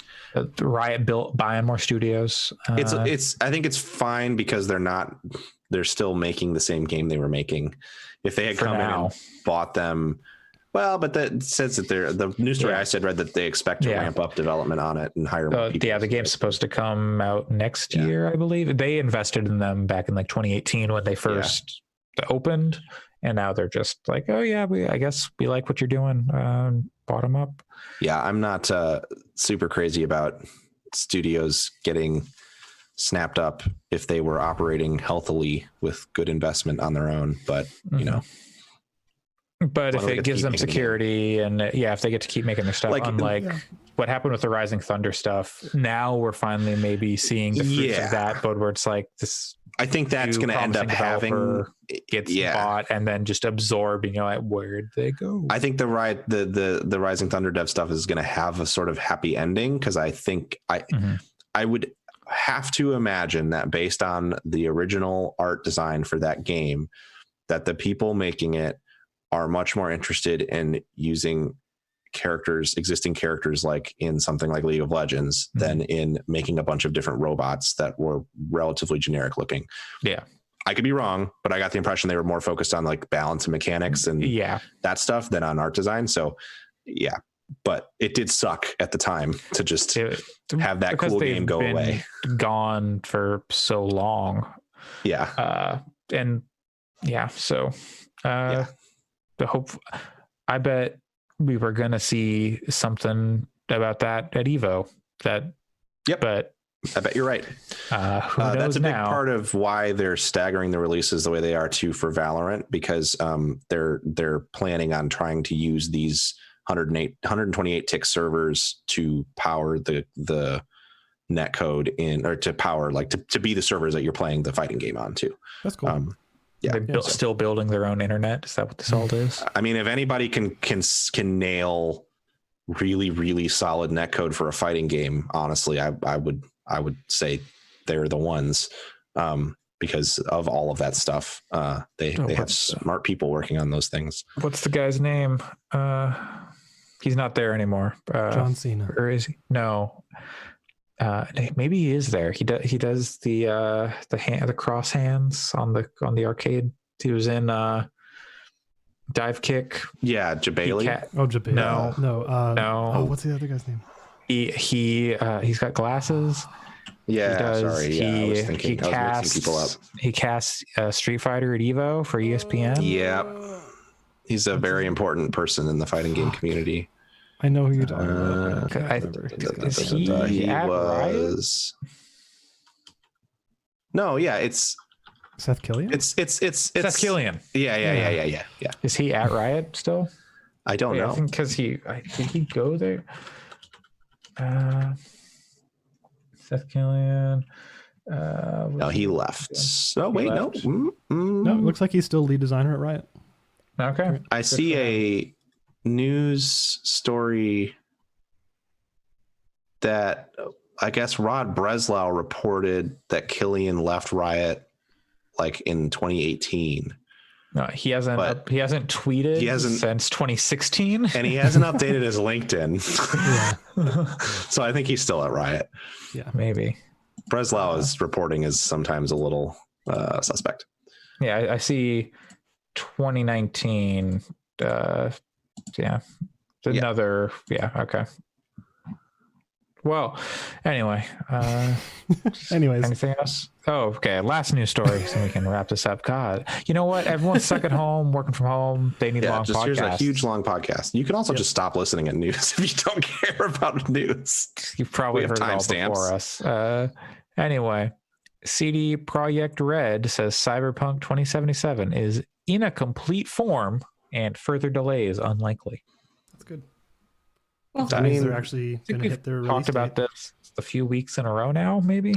I'm really excited about this. It's probably still my most anticipated game, but also if it's in a complete form now, after a month of working from home, and 2 months ago, it was like, oh, we got to do Ultra Crunch before we all knew we were going to be working from home for months.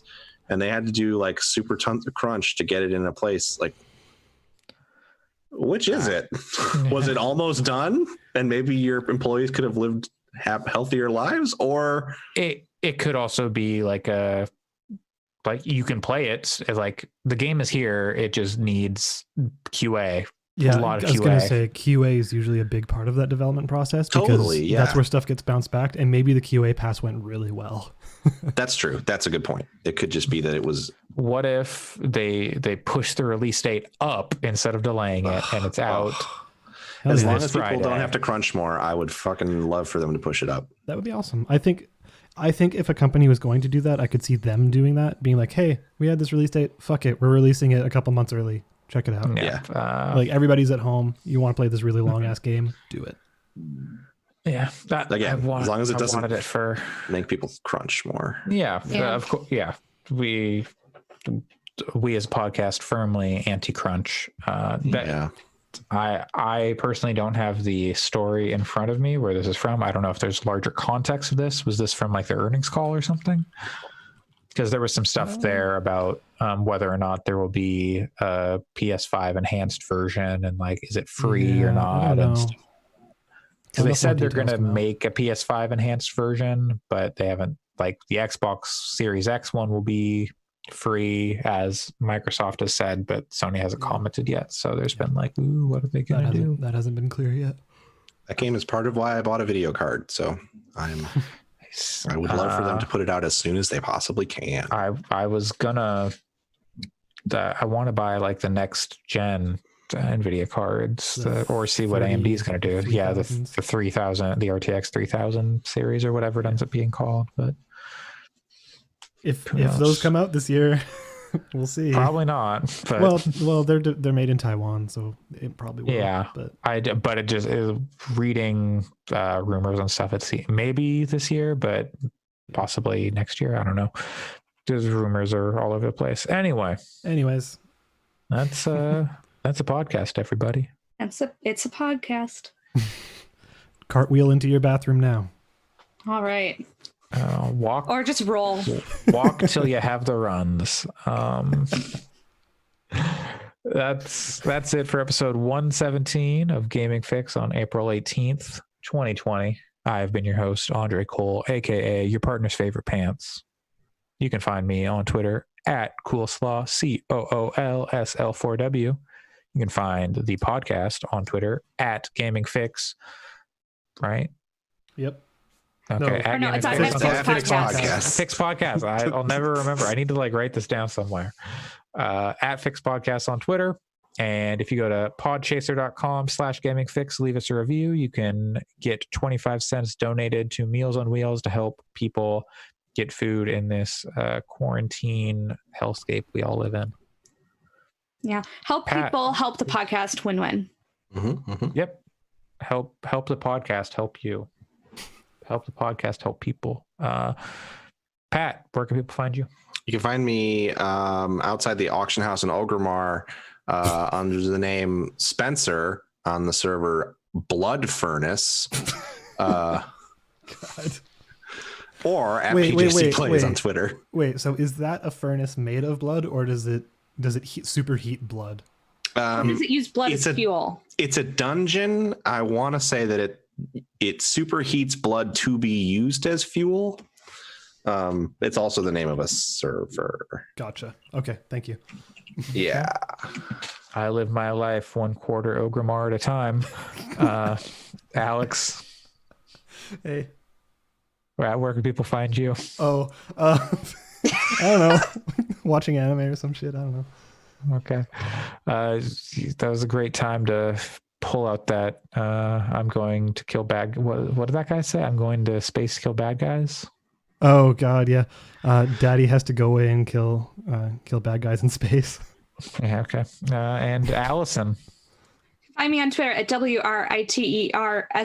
WRITERSERENYTY. Okay, great. Thanks for joining me, everybody. The Blood Furnace is the second wing of Hellfire Citadel. Oh, The naturally. instance takes place above Hellfire ramparts inside the tower that overlooks the ramparts themselves. Uh-huh. Okay. All right. Well, Rampart. Well, you see, got the it. rotting pizza is The instance is plates substantially in- less difficult for solo farming than the Hellfire ramparts, although with a correspondingly lower gold yield. Okay. all right. I'm just gonna fade all of that out in the outro, and that's just gonna be the outro. That's kind of the idea. All right. That's yeah. All right, so- Okay, we need to Gotta clap for We need to Clap clap it up. again. Hang on, let me time. Yeah. Time it is. I don't know how my file is going to go, so we'll see about that because I tried to save it and then it kind of froze up on me. Yep. So, It's all good. yeah. Okay. 45? Sure.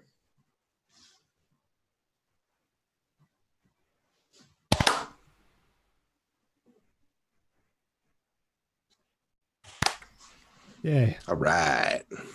All right. All right, so we'll see what happens to these files. Sorry about that. I have Okay. no idea what happened there.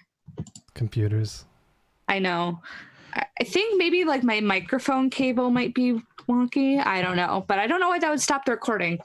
Anyways, It could stop the recording if it's switching devices. It's like, oh, this device is no longer Oh. here. I'm Yeah, gonna try and find a I different don't. one. So I don't know if that's might be. I'll probably just like try to test it later this week and see if that's the case, but hopefully it's not because in these times I don't want to go out and figure out how to get another cord. But Yep. it is Okay. what it is, I guess. See you guys all in a little. Yep. Thank you. Bye. Bye. Buh.